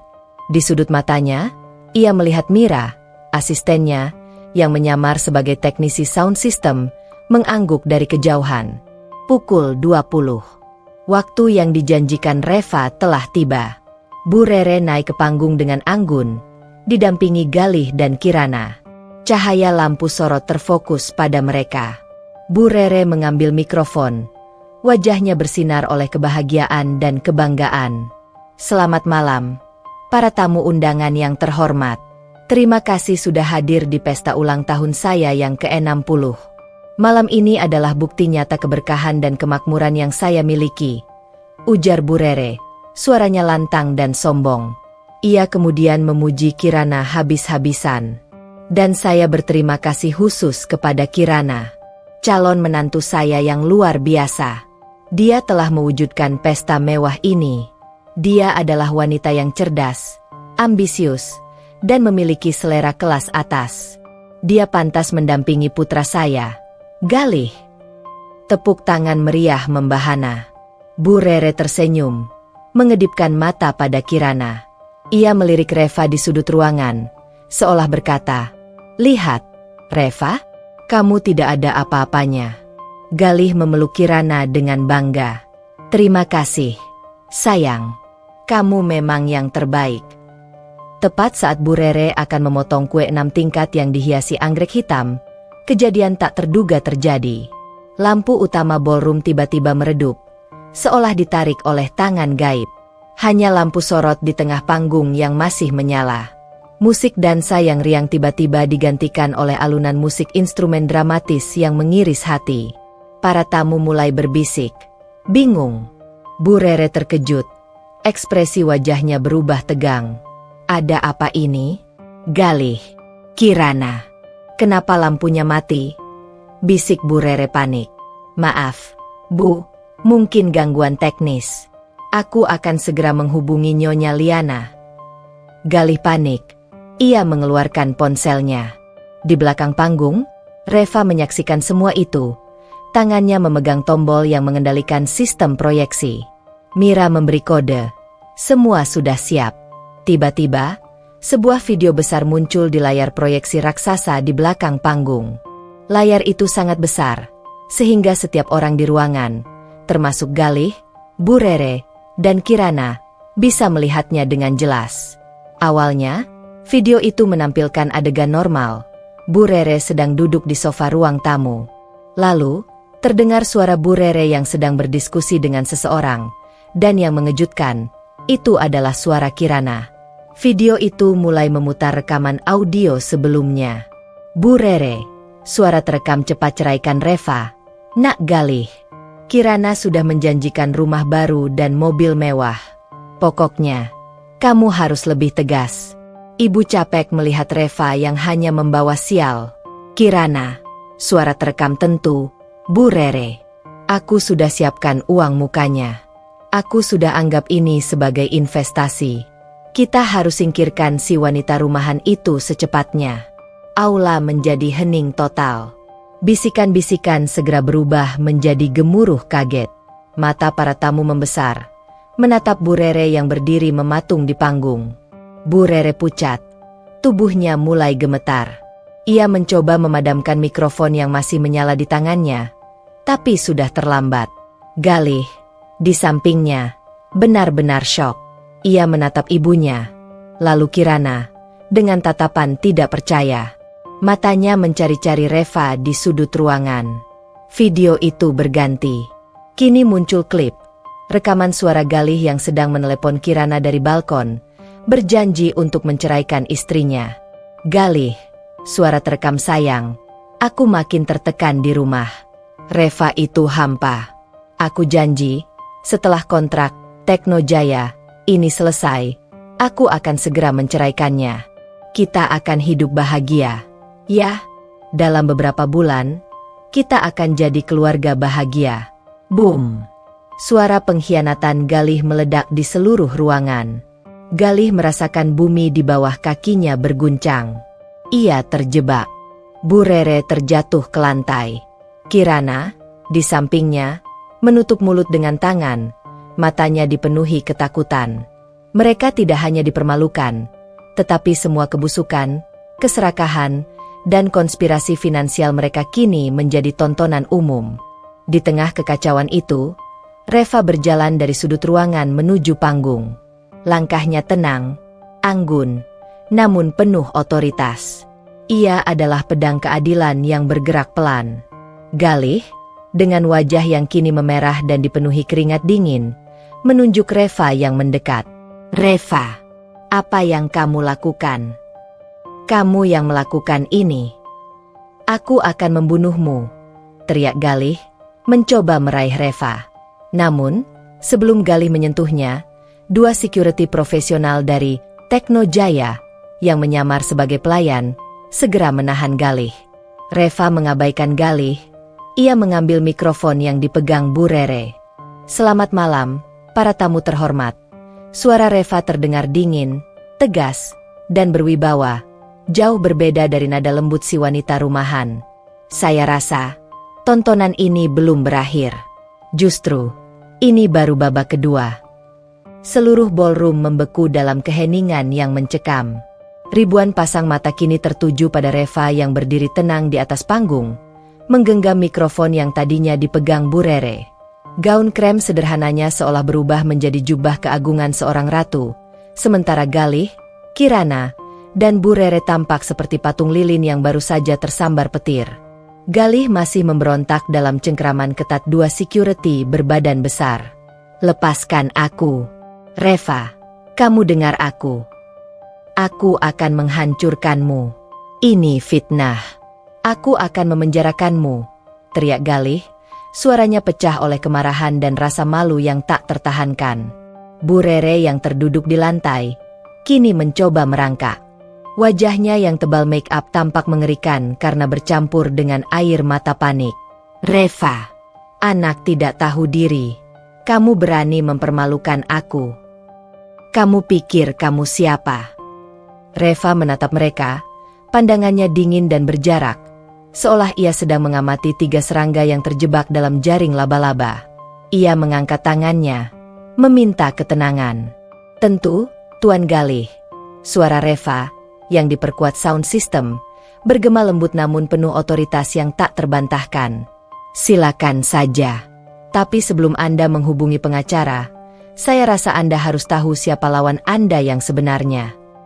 Reva melepaskan cincin kawinnya. Ia meletakkannya di atas podium, di sebelah kue ulang tahun yang belum terpotong. Cincin itu berkilau seolah memproklamasikan akhir dari sebuah janji suci. Ia menghela napas, lalu pandangannya menyapu seluruh ruangan. "Selamat malam, para tamu terhormat. Saya adalah Reva." Reva berhenti sejenak, mengambil jeda dramatis yang membuat jantung semua orang, termasuk Galih dan Bu Rere, berpacu kencang. "Dan saya adalah Erliana, CEO dari Tekno Jaya." Ledakan sunyi melanda aula. Bu Rere dan Galih yang tadinya sibuk merangkak dan berteriak, kini benar-benar terdiam. Syok besar menghantam mereka. Nama, Erliana, yang selama ini mereka takuti, hormati, dan sanjung-sanjung karena dianggap sebagai penentu nasib kontrak Galih, ternyata adalah wanita yang selama ini mereka rendahkan sebagai wanita rumahan yang hampa. Galih menatap Reva, matanya membelalak tak percaya. "Reva, tidak mungkin, kamu Nyonya Liana." Kirana, berdiri di samping Bu Rere, merasakan kakinya lemas. Wajahnya yang tadi pucat kini berubah menjadi hijau. Ia menatap Reva, seolah melihat hantu yang mengenakan blazer elegan. Reva menyunggingkan senyum kemenangan, senyum yang tak pernah ia tunjukkan sebelumnya. "Ya, Mas Galih. Saya Erliana. Saya pemilik mayoritas saham di Tekno Jaya, dan kebetulan, perusahaan ini adalah klien terbesar dari perusahaan supply chain tempat Mas Galih bekerja. Saya yang menentukan promosi Anda, Mas. Bukan Kirana, dan bukan pula koneksi Bu Rere." Bu Rere tersentak. Ia berhasil berdiri. "Bohong. Kamu pasti bohong. Kalau kamu CEO, kenapa kamu di rumah?" Kenapa kamu memasak untukku? Kenapa kamu memakai celemek murahan itu? Reva memandang Bu Rere. Tatapannya menyiratkan kesedihan dan keprihatinan yang mendalam sebelum kembali menjadi baja. Saya melakukannya, Bu Rere, karena saya ingin tahu seberapa tulus Galih mencintai saya, bukan harta saya. Dan seberapa baik hati ibu menerima menantu tanpa memandang status. Ternyata, hasilnya adalah konspirasi kotor yang baru saja Anda saksikan. Reva kemudian beralih ke Kirana. Suaranya berubah menjadi nada bisnis yang tajam. Nyonya Kirana, Anda adalah Key Account Manager yang sangat kompeten, namun sangat ceroboh. Ingat, hari ini adalah deadline bagi event ini untuk mendapatkan perizinan keramaian dari Pemkot. Saya sudah meminta tim saya untuk tidak mengingatkan Anda. Kirana gemetar. Perizinan, aku sudah bilang itu urusan teknis. Tepat sekali, Nyonya Kirana.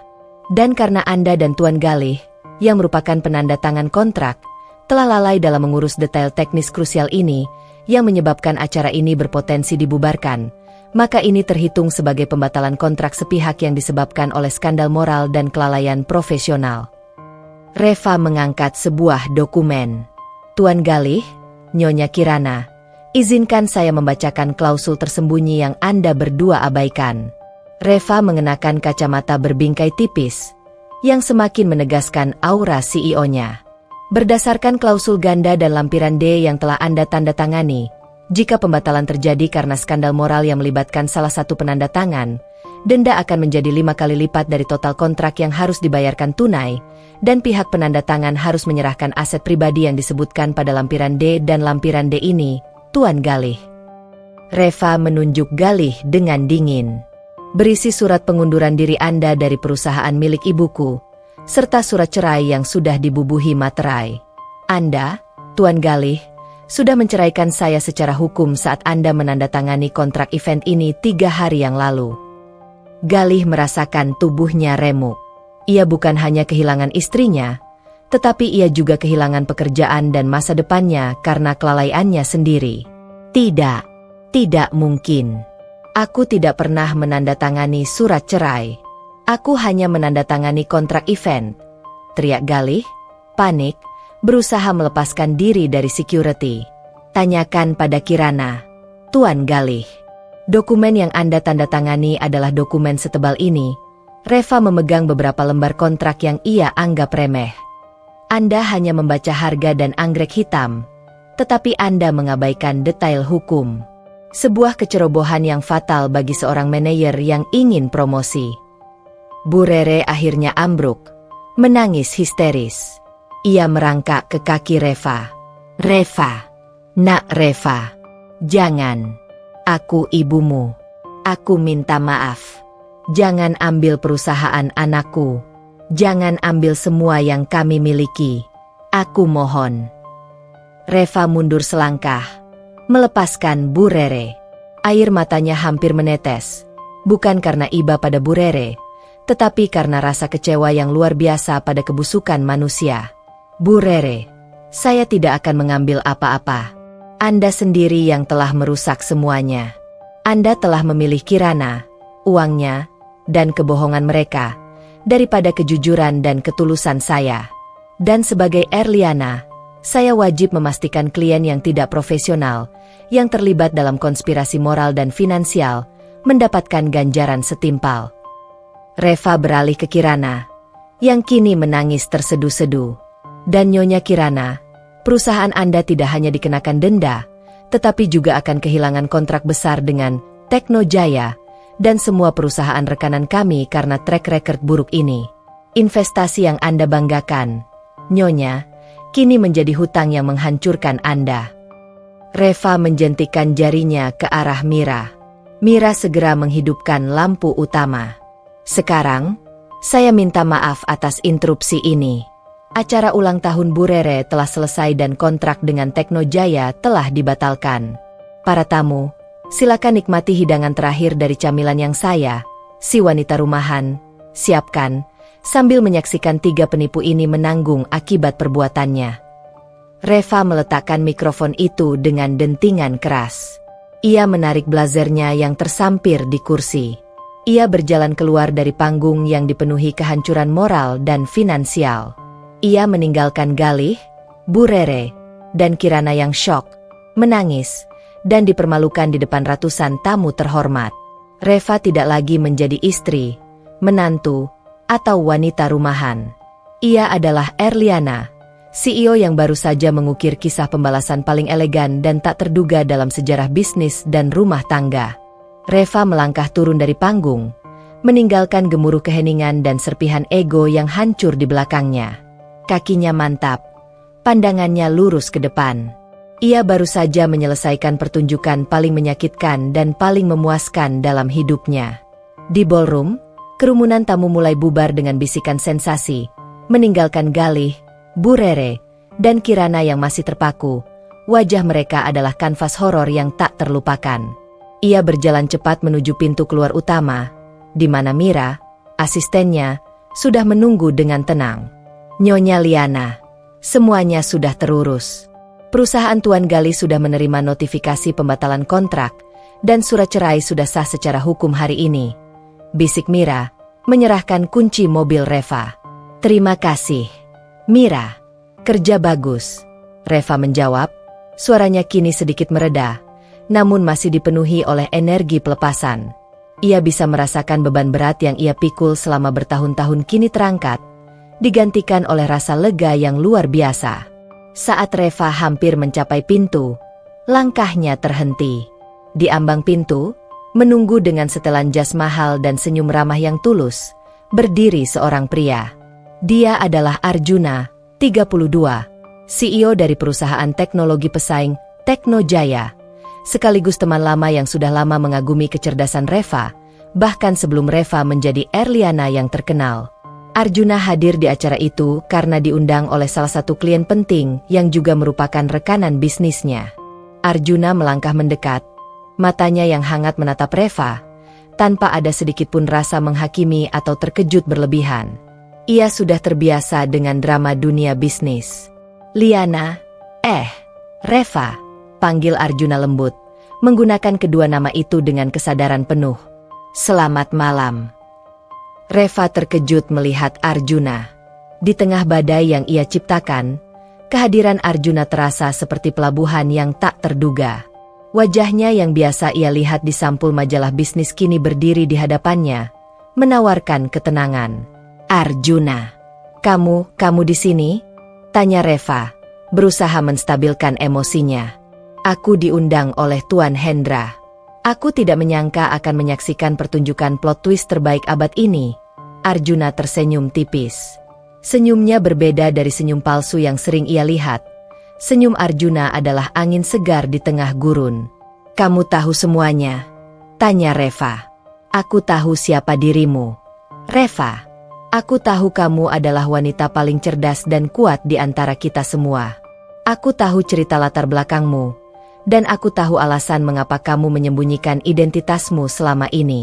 Aku juga tahu, Galih, dia tidak pernah pantas untukmu, kata Arjuna, suaranya tulus dan penuh pengertian. Reva merasakan matanya menghangat. Ini adalah kali pertama ia didukung tanpa syarat, tanpa intrik, setelah sekian lama. Aku hanya ingin keadilan. Arjuna, aku ingin mereka tahu, meremehkan seseorang hanya karena status sosial adalah kesalahan terbesar dalam hidup mereka. Bisik Reva. Arjuna mengangguk. Ia mengulurkan tangan. Bukan untuk berjabat tangan bisnis, melainkan untuk menggenggam tangan Reva. Genggaman itu hangat, meyakinkan, dan penuh janji tanpa kata. Kamu sudah mendapatkannya. Reva, kamu telah mengajarkan mereka pelajaran berharga dengan cara yang paling elegan. Sekarang, saatnya kamu memikirkan dirimu sendiri. Kamu telah mengubur masa lalu itu, kata Arjuna, menunjuk ke dalam ballroom yang mulai dikosongkan. Mengubur. Ya, semua sudah berakhir. Reva menarik napas dalam-dalam. Galih sudah menandatangani surat cerai. Aku bebas. Arjuna tersenyum, matanya memancarkan kekaguman. Kamu adalah inspirasi, Reva. bukan hanya di dunia bisnis. Setelah melihat apa yang kamu lakukan malam ini, aku semakin yakin kamu adalah wanita yang selalu kucari.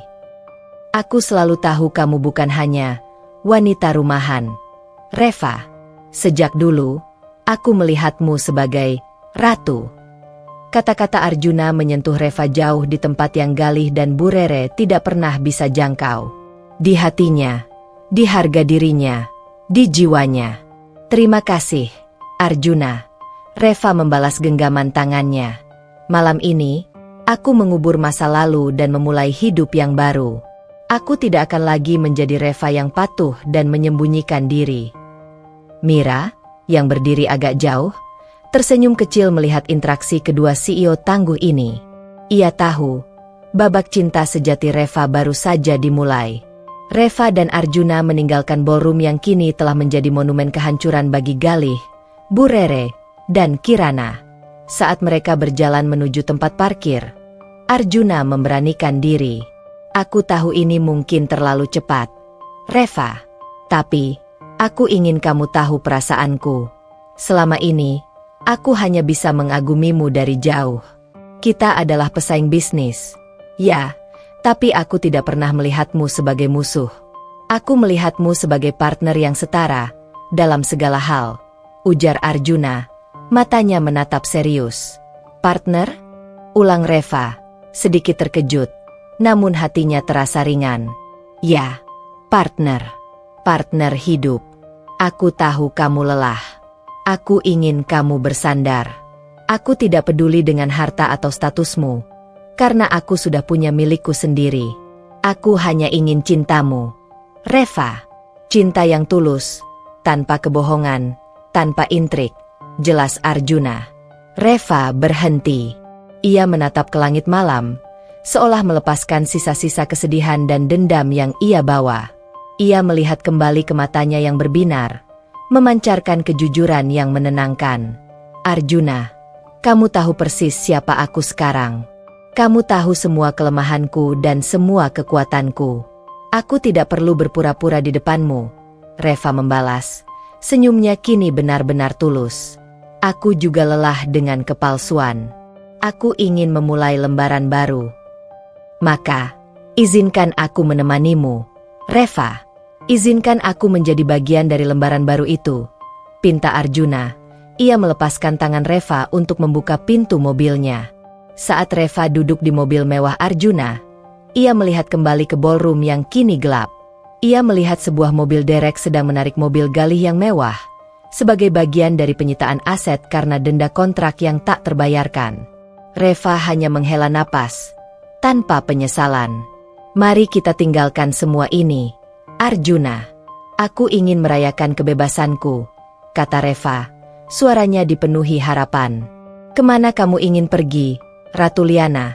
Tanya Arjuna, menatap Reva penuh hormat. Kemana saja. Yang penting, jauh dari bayangan Galih dan Bu Rere, jawab Reva. Ia merasakan kebahagiaan itu kini mulai tumbuh, bunga yang mekar setelah badai. 2 minggu berlalu setelah malam pertunjukan di ballroom bintang Samudra. Dunia Galih, Bu Rere, dan Kirana runtuh seperti tumpukan kartu yang ditiup angin badai. Sementara itu, Reva menikmati babak baru kehidupannya. Babak yang dipenuhi kejujuran dan kemewahan yang selama ini ia sembunyikan. Reva dan Arjuna menghabiskan hari-hari itu dengan meeting bisnis dan makan malam pribadi, memperkuat kemitraan profesional sekaligus benih-benih asmara. Reva tidak lagi perlu mengenakan topeng. Ia bisa menjadi dirinya yang utuh. Wanita cerdas, berkuasa, namun menyimpan hati yang lembut.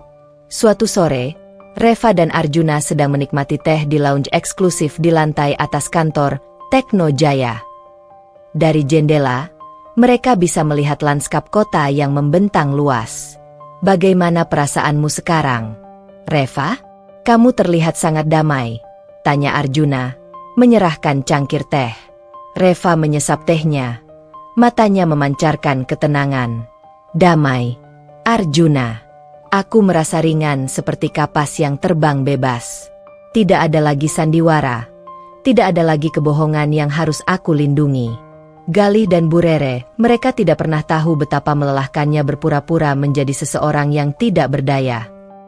Mereka membayar mahal untuk kebodohan mereka, balas Arjuna. Kontrak itu, Reva, itu adalah karya seni hukum yang jahat. Aku harus mengakui kejeniusanmu. Reva tertawa kecil. Itu adalah kejeniusan di bawah tekanan, Arjuna. Denda 5 kali lipat dan penyitaan aset hanya untuk menutupi hutang yang mereka timbulkan. Mobil Galih sudah ditarik, dan rumah itu sebenarnya milik ibuku. Mas Galih dan Bu Rere hanya menumpang. Sekarang, mereka sudah harus pergi. Lalu, bagaimana dengan Kirana? Tanya Arjuna. Kirana? Ia sedang mencoba menyelamatkan perusahaannya, tetapi aku sudah memastikan bahwa Teknojaya dan semua perusahaan rekanan besarku, termasuk perusahaanmu, tidak akan menjalin kerjasama dengannya. Track record moral dan finansialnya kini menjadi cap merah di dunia bisnis. Jelas Reva, suaranya mengandung nada keadilan yang dingin. Tiba-tiba, ponsel Reva berdering. Itu adalah nomor asing. Reva mengaktifkan speaker. Halo. Reva, ini Galih. Tolong aku. Aku mohon. Suara Galih terdengar putus asa, parau, dan sama sekali berbeda dari suara manajer sombong yang biasa Reva dengar. Reva dan Arjuna saling pandang. Ada apa, Mas Galih? Tanya Reva datar. Aku dikeluarkan dari perusahaan. Mereka bilang aku melanggar kode etik dan merugikan perusahaan dengan pembatalan kontrak Teknojaya. Itu, aku tidak punya apa-apa lagi. Reva, Ibu Rere jatuh sakit karena stres. Dan Kirana, dia menghilang. Dia mencampakanku setelah tahu aku bangkrut. Tangis Galih terdengar dari telepon. Investasi Kirana telah gagal, dan dia segera menarik diri, batin Reva. Aku sudah berusaha mencari pekerjaan, Reva, tapi semua pintu tertutup. Mereka semua tahu apa yang terjadi di ulang tahun Ibu Rere. Aku mohon. Reva, kamu CEO Teknojaya. Kamu punya kekuatan. Tolong kembalikan pekerjaanku. Kita bisa kembali bersama. Aku janji akan mencintaimu. Galih memohon dengan suara yang membuat pendengarnya merasa jijik. Reva memejamkan mata sejenak, menahan rasa muak. Mas Galih, tolong dengarkan aku baik-baik. Aku sudah menceraikanmu secara sah. Aku tidak akan pernah kembali pada seorang pengkhianat yang meremehkan istrinya sendiri demi uang dan status. Tapi kamu bilang kamu hanya wanita rumahan. Kamu tidak punya apa-apa. Aku tidak tahu kamu bos. Kalau aku tahu, aku tidak akan selingkuh. Teriak Galih, kejujuran putus asa itu justru menjadi penutup kebodohannya. Reva tertawa miris. Itu adalah inti dari masalahnya. Mas Galih, kamu mencintaiku hanya karena potensi kekuasaan yang bisa kamu manfaatkan, bukan karena diriku. Maaf, Galih, aku tidak akan membantumu. Kamu harus bertanggung jawab atas konsekuensi dari setiap kata dan tindakanmu. Reva, kamu kejam. Kamu iblis. Kamu mempermalukan ibuku. Kami akan menjadi miskin, teriak Galih, sebelum sambungan terputus. Arjuna mematikan speaker di ponsel Reva, lalu menggenggam tangannya. Kamu sudah sangat lembut. Reva, memberinya kesempatan terakhir untuk meminta maaf dengan tulus, dan dia justru menunjukkan sifat aslinya. Dia hanya peduli pada uang, Arjuna, bukan pada penyesalan, kata Reva. Ia mengambil napas panjang. Beberapa hari kemudian, Reva menerima kabar dari Mira. Bu Rere akhirnya dipindahkan ke rumah sederhana milik kerabat jauh di luar kota, sementara Galih bekerja serabutan sebagai driver online untuk membayar hutang yang menumpuk. Kirana benar-benar menghilang, tidak mampu membayar denda yang dijatuhkan Teknojaya. Reva tahu, pembalasan itu sudah sempurna. Galih dan Bu Rere tidak hanya kehilangan harta, tetapi mereka juga kehilangan status dan harga diri, sesuatu yang paling mereka agungkan. Reva tidak mengambil kekayaan mereka. Ia hanya menghapus privilege dan ilusi kemewahan yang selama ini mereka gunakan untuk merendahkannya. "Kamu sudah puas, Reva?" tanya Arjuna suatu malam, saat mereka makan malam romantis di apartemen Reva. "Puas." Reva tersenyum, menatap lilin yang bergoyang. "Aku merasa ditebus, Arjuna. Aku merasa diriku yang sebenarnya akhirnya diakui. Aku tidak lagi harus hidup dalam bayangan. Aku sudah membayar harga untuk kebebasanku. Sekarang, lautan di depanku terbuka lebar." Arjuna menggeser kursinya mendekat. "Dan aku siap berlayar bersamamu, Ratu Liana. Bukan karena kamu CEO, tapi karena kamu adalah wanita yang berani memilih harga diri di atas pengkhianatan. Kamu memilih kebenaran di atas kepalsuan. Itu yang membuatku jatuh cinta padamu." Reva meletakkan tangannya di atas tangan Arjuna. "Aku juga mencintaimu, Arjuna. Kamu melihat aku yang sebenarnya, bukan Reva si ibu rumah tangga, dan bukan Erliana si penguasa. Kamu melihat hati yang lelah dan berani." Mereka berbagi ciuman yang tulus, sebuah janji awal yang tidak didasarkan pada uang atau status, melainkan pada rasa hormat dan cinta yang setara. Beberapa minggu setelah Galih, Bu Rere, dan Kirana merasakan pahitnya kejatuhan, Reva memasuki babak kehidupan yang tenang. Kehadiran Arjuna adalah penyembuh luka yang lembut. Reva kini fokus mengurus bisnisnya dan yang terpenting, mendampingi ibunya di rumah sakit. Berkat perawatan intensif, kondisi ibu Reva, yang merupakan pemilik sejati perusahaan tempat Galih dulu bekerja, mulai membaik. Sore itu, Reva berada di kamar rawat ibunya. Ibunya, dengan senyum tipis, memegang tangan Reva. "Ibu lega. Reva, kamu sudah bebas. Semua kebohongan dan sandiwara itu sudah berakhir," bisik ibunya. "Semua berkat dukungan ibu. Reva tidak akan bisa menjadi Erliana tanpa restu ibu," jawab Reva, menunduk haru. "Dan perusahaan kita, Bu, sekarang semakin besar setelah kasus event itu. Teknojaya mendapat banyak sorotan dan klien baru. Itu karena kamu bekerja dengan hati, Reva, bukan hanya dengan pikiran," kata ibunya, bijaksana. Tiba-tiba, pintu kamar rawat terbuka. Arjuna masuk membawa buket bunga besar dan keranjang buah-buahan. Ia tersenyum hangat, menyapa ibu Reva. "Selamat sore, Tante. Kondisi Tante hari ini terlihat lebih baik," sapa Arjuna ramah. "Ah, kamu Arjuna, calon menantu Tante, ya?" Reva sudah cerita banyak.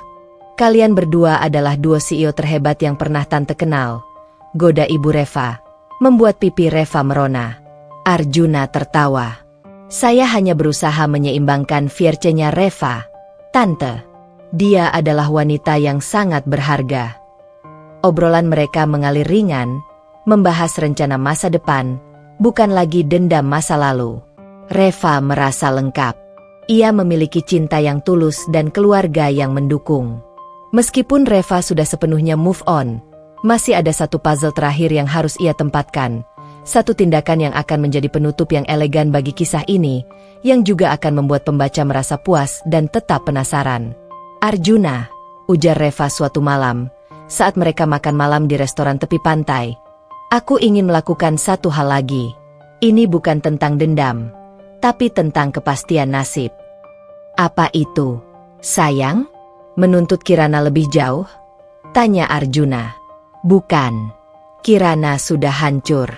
Galih dan Bu Rere sudah merasakan miskin. Itu sudah cukup. Tapi, aku ingin memberikan mereka kesempatan terakhir untuk introspeksi, sebuah kejutan yang akan membuat mereka benar-benar sadar bahwa kekuasaan tidak harus digunakan untuk menghancurkan, tetapi untuk membangun." Jelas Reva, matanya berkilat cerdas. Beberapa hari kemudian, Reva memanggil Mira ke kantornya. "Mira, saya ingin kamu melakukan satu tugas terakhir, yang sangat rahasia. Saya ingin kamu mencari Galih. Dia bekerja sebagai driver online sekarang, kan? Cari dia, dan berikan dia surat tawaran kerja dari Teknojaya," perintah Reva. Mira terkejut. "Apa? Nyonya Liana, Anda akan mempekerjakan mantan suami yang mengkhianati Anda? Setelah semua yang ia lakukan? Ya, tapi bukan sebagai manajer. Tawarkan dia posisi petugas kebersihan di kantor pusat kita. Gajinya standar UMR. Ada beberapa syarat yang harus dia terima, dan yang terpenting, dia harus menandatangani kontrak rahasiaan bahwa dia tidak boleh menyebutkan hubungannya denganku atau Bu Rere. Reva tersenyum misterius. Lalu, apa kejutan di baliknya? Tanya Mira, semakin penasaran. Kejutannya adalah, dia akan bekerja tepat di lantai paling atas, tempat kantor Erliana berada. Dia akan melihat kemewahan dan kesuksesan yang seharusnya ia miliki, dan dia akan membersihkan lantai itu setiap hari, tanpa tahu bahwa kantor Erliana itu sebenarnya kantor mantan istrinya. Aku tidak akan pernah menemuinya. Mira, dia hanya akan membersihkan ruangan di luar kantor pribadiku. Ini adalah pembalasan psikologis yang paling sempurna. Dia dihantui oleh bayangan mantan istrinya yang sukses. Jelas Reva. Mira tersenyum lebar. Jenius, Nyonya Liana. Ini akan membuatnya benar-benar sadar akan kesalahannya. Sebuah hukuman karma yang elegan. Satu lagi, tambah Reva. Cari tahu di mana Bu Rere dirawat. Kirimkan bantuan finansial bulanan untuk biaya pengobatan dan hidupnya, tanpa menyebutkan dari mana asalnya. Kirim melalui lembaga amal, dan pastikan Galih atau Bu Rere tidak pernah tahu kalau itu dariku. Aku tidak ingin dia mati dalam kesengsaraan. Aku hanya ingin dia hidup untuk merenungkan kesalahannya. Ini adalah sentuhan lembut yang Reva miliki, menunjukkan bahwa meskipun ia membalas dendam atas pengkhianatan, ia tetap memiliki hati nurani yang menghargai hubungan manusia, meskipun hubungan itu sudah rusak. Reva ingin Bu Rere sehat, agar bisa menyaksikan kejayaan mantan menantunya dari jauh. Beberapa hari kemudian, Mira berhasil menemukan Galih. Galih datang ke kantor Tekno Jaya dengan pakaian driver online yang lusuh. Wajahnya kusam, penuh keputusasaan. Ia duduk di ruang tunggu, merasa sangat minder. Mira menyambutnya dengan wajah datar. Tuan Galih, kami memiliki tawaran pekerjaan untuk Anda. Tekno Jaya membutuhkan petugas kebersihan untuk lantai eksekutif. Gaji UMR. Apakah Anda bersedia? Galih, yang sudah ditolak puluhan perusahaan, menangis tersedu-sedu. Bersedia. Tentu saja aku bersedia. Terima kasih. Aku janji akan bekerja keras. Galih segera menandatangani kontrak, tanpa membaca detail bahwa ia tidak boleh berinteraksi dengan pimpinan, dan ia hanya bertanggung jawab membersihkan lantai eksekutif, lantai yang sama dengan kantor Erliana. Galih tidak pernah tahu, setiap pagi, saat ia membersihkan lantai marmer mengkilap di depan pintu kantor berlapis emas dengan tulisan CEO Erliana, ia berada di bayangan mantan istrinya. Ia merasakan penyesalan yang mendalam setiap kali melihat kemewahan dan kesuksesan yang seharusnya ia nikmati, jika saja ia tidak dibutakan oleh keserakahan dan pengkhianatan. Ia menjadi penjaga pintu bagi kejayaan Reva yang ia cemooh. Reva menerima laporan dari Mira. Hatinya terasa lega. Ia telah menyelesaikan semuanya, dengan keadilan dan sentuhan kemanusiaan. Di malam hari, Reva dan Arjuna berdiri di balkon apartemen Reva. Semuanya sudah selesai. Arjuna, Galih dan Bu Rere sudah menempuh jalan mereka sendiri. Dan aku. Reva menyandarkan kepalanya di bahu Arjuna. Dan kamu telah memenangkan semuanya. Reva, bukan hanya uang, tapi kebahagiaan sejati. Arjuna memeluknya erat. Aku mencintaimu, Arjuna, bisik Reva. Aku juga mencintaimu, Erlianaku yang hebat, balas Arjuna. Semua konflik sudah selesai, semua penipu telah menerima ganjaran, dan Reva telah menempatkan dirinya pada jalur kebahagiaan sejati, meninggalkan satu plot twist kecil yang menjamin pembaca merasa puas sekaligus tertawa melihat nasib Galih. 6 bulan telah berlalu sejak Reva menutup tirai sandiwara masa lalunya. Langit pagi di kota metropolitan terasa cerah. Secerah suasana hati Reva. Ia duduk di ruang kerjanya yang elegan di Tekno Jaya, yang kini terasa seperti tahta yang nyaman, bukan lagi medan perang. Ibunya sudah pulih sepenuhnya dan kini aktif kembali sebagai penasihat senior di perusahaan Galih yang lama, perusahaan yang kini berada di bawah kendali penuh Reva sebagai pemilik saham mayoritas. Reva menjalani hubungan yang indah dan matang bersama Arjuna. Mereka tidak hanya saling mencintai, tetapi juga saling menghormati dan mendukung sebagai dua CEO yang ambisius. Pagi itu, Arjuna tiba di kantor Reva, membawa 2 cangkir kopi latte favorit Reva. "Selamat pagi, Ratu Liana. Aku membawakan doping untuk meeting hari ini," sapa Arjuna, mencium kening Reva dengan lembut. "Terima kasih, Raja," balas Reva, menerima kopi itu.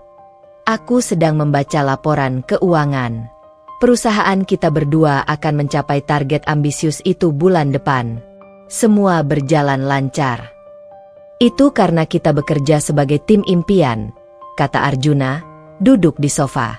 "Tidak ada lagi intrik, tidak ada lagi kebohongan. Hanya kejujuran dan tujuan yang sama." Reva tersenyum, lalu pandangannya jatuh ke halaman majalah bisnis yang tergeletak di mejanya. Di sampulnya, terpampang wajah Reva yang bersinar sebagai CEO termuda paling inspiratif. Sebuah headline yang memproklamasikan kejayaan Reva di hadapan dunia. Arjuna mengambil majalah itu dan membaliknya. Sebuah headline kecil di pojok bawah halaman berita ekonomi berbunyi, "Mantan manajer bangkrut dan ibu mertua kejamnya kini hidup sederhana di pinggiran kota." "Membaca berita ini, apakah kamu benar-benar tidak menyesal, Reva?" tanya Arjuna, suaranya dipenuhi rasa ingin tahu yang murni. Reva menggeleng tegas. "Menyesal? Aku hanya menyesal kenapa aku tidak membuka mata lebih cepat. Tapi, tidak, Arjuna. Aku tidak menyesali pembalasan itu. Pembalasan itu adalah kunci pembuka gerbang kebahagiaanku. Tanpa kehancuran itu, aku tidak akan pernah tahu betapa berharganya diriku. Aku tidak akan pernah tahu betulusnya hatimu." "Dan bagaimana dengan Galih? Apakah dia masih bekerja di sini?" Arjuna bertanya, matanya sedikit nakal. Reva terkekeh. Tawa lepas tanpa beban yang sudah lama hilang dari hidupnya. "Ya, dia masih bekerja di sini. Petugas kebersihan lantai eksekutif. Setiap pagi, dia membersihkan lantai di depan pintu kantorku, tanpa pernah tahu bahwa bos yang ia agungkan itu adalah mantan istrinya yang ia buang. Itu adalah hukuman yang adil.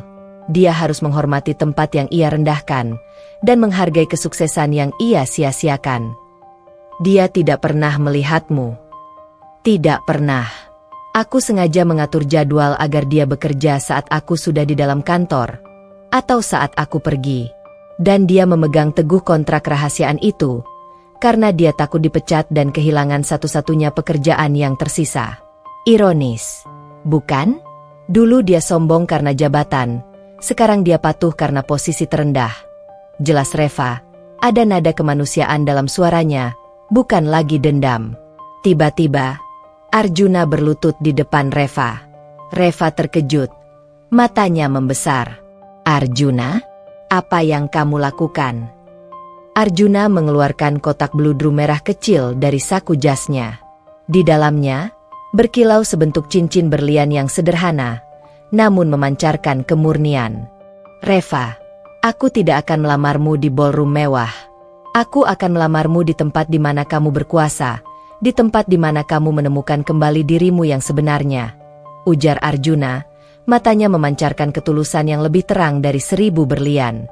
"Aku mencintaimu, Reva.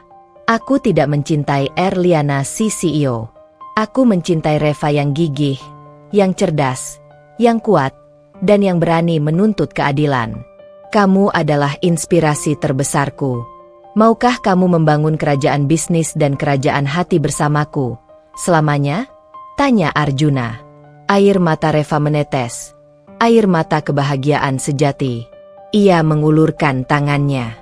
"Ya, Arjuna, aku mau. Tentu saja aku mau." Arjuna menyematkan cincin itu di jari manis Reva, di tempat yang dulunya disematkan cincin pernikahan Galih yang penuh pengkhianatan. Cincin ini terasa ringan, penuh janji dan harapan. Kita akan menikah segera. Dan kita akan membuat cerita cinta kita menjadi headline di seluruh dunia. Bisik Arjuna, memeluk Reva erat. Pernikahan Reva dan Arjuna diadakan 6 bulan kemudian. Sederhana namun sangat elegan. Hanya keluarga dekat dan rekan bisnis terpercaya yang hadir. Mereka resmi menjadi pasangan emas bisnis di Asia. 1 minggu setelah pernikahan, Reva sedang mengemudi bersama Arjuna menuju bandara untuk bulan madu. Mereka berhenti di lampu merah. Reva melihat ke pinggir jalan. Di sana, ia melihat Bu Rere. Bu Rere terlihat menua, mengenakan pakaian sederhana, sedang menunggu bus. Di sebelahnya, berdiri Galih, berpakaian rapi, namun tampak lelah, seperti baru pulang kerja shift malam. Galih terlihat sedang memberikan uang kepada ibunya. Mereka berdua berbicara. Wajah mereka menunjukkan kelelahan hidup, namun tidak ada lagi kesombongan di sana. Itu Galih dan Bu Rere, bisik Arjuna, tangannya menggenggam tangan Reva. Ya, Reva menatap mereka tanpa emosi, tanpa dendam. Mereka sudah menemukan takdir mereka. Arjuna, Galih sudah mulai bertanggung jawab, dan Bu Rere sudah belajar bahwa uang bukanlah segalanya. Reva tahu, Galih masih bekerja di Teknojaya, dan Bu Rere masih menerima bantuan finansial anonim darinya. Lampu berubah hijau. Reva menekan pedal gas. Kita akan pergi sekarang. Meninggalkan masa lalu, dan menuju masa depan kita, ujar Reva. Aku mencintaimu, Reva, kata Arjuna. Aku juga mencintaimu, suamiku, jawab Reva. Mereka berdua melaju, meninggalkan bayangan masa lalu yang kelam, menuju matahari terbenam yang menjanjikan cinta sejati, kekuasaan yang seimbang, dan kebahagiaan tanpa kepalsuan. Kisah Reva membuktikan bahwa kehancuran terbesar bukanlah kehilangan harta, melainkan kehilangan harga diri. Dan Reva, sang CEO yang dipermalukan, telah mendapatkan kembali mahkotanya dengan sangat elegan. Tamat.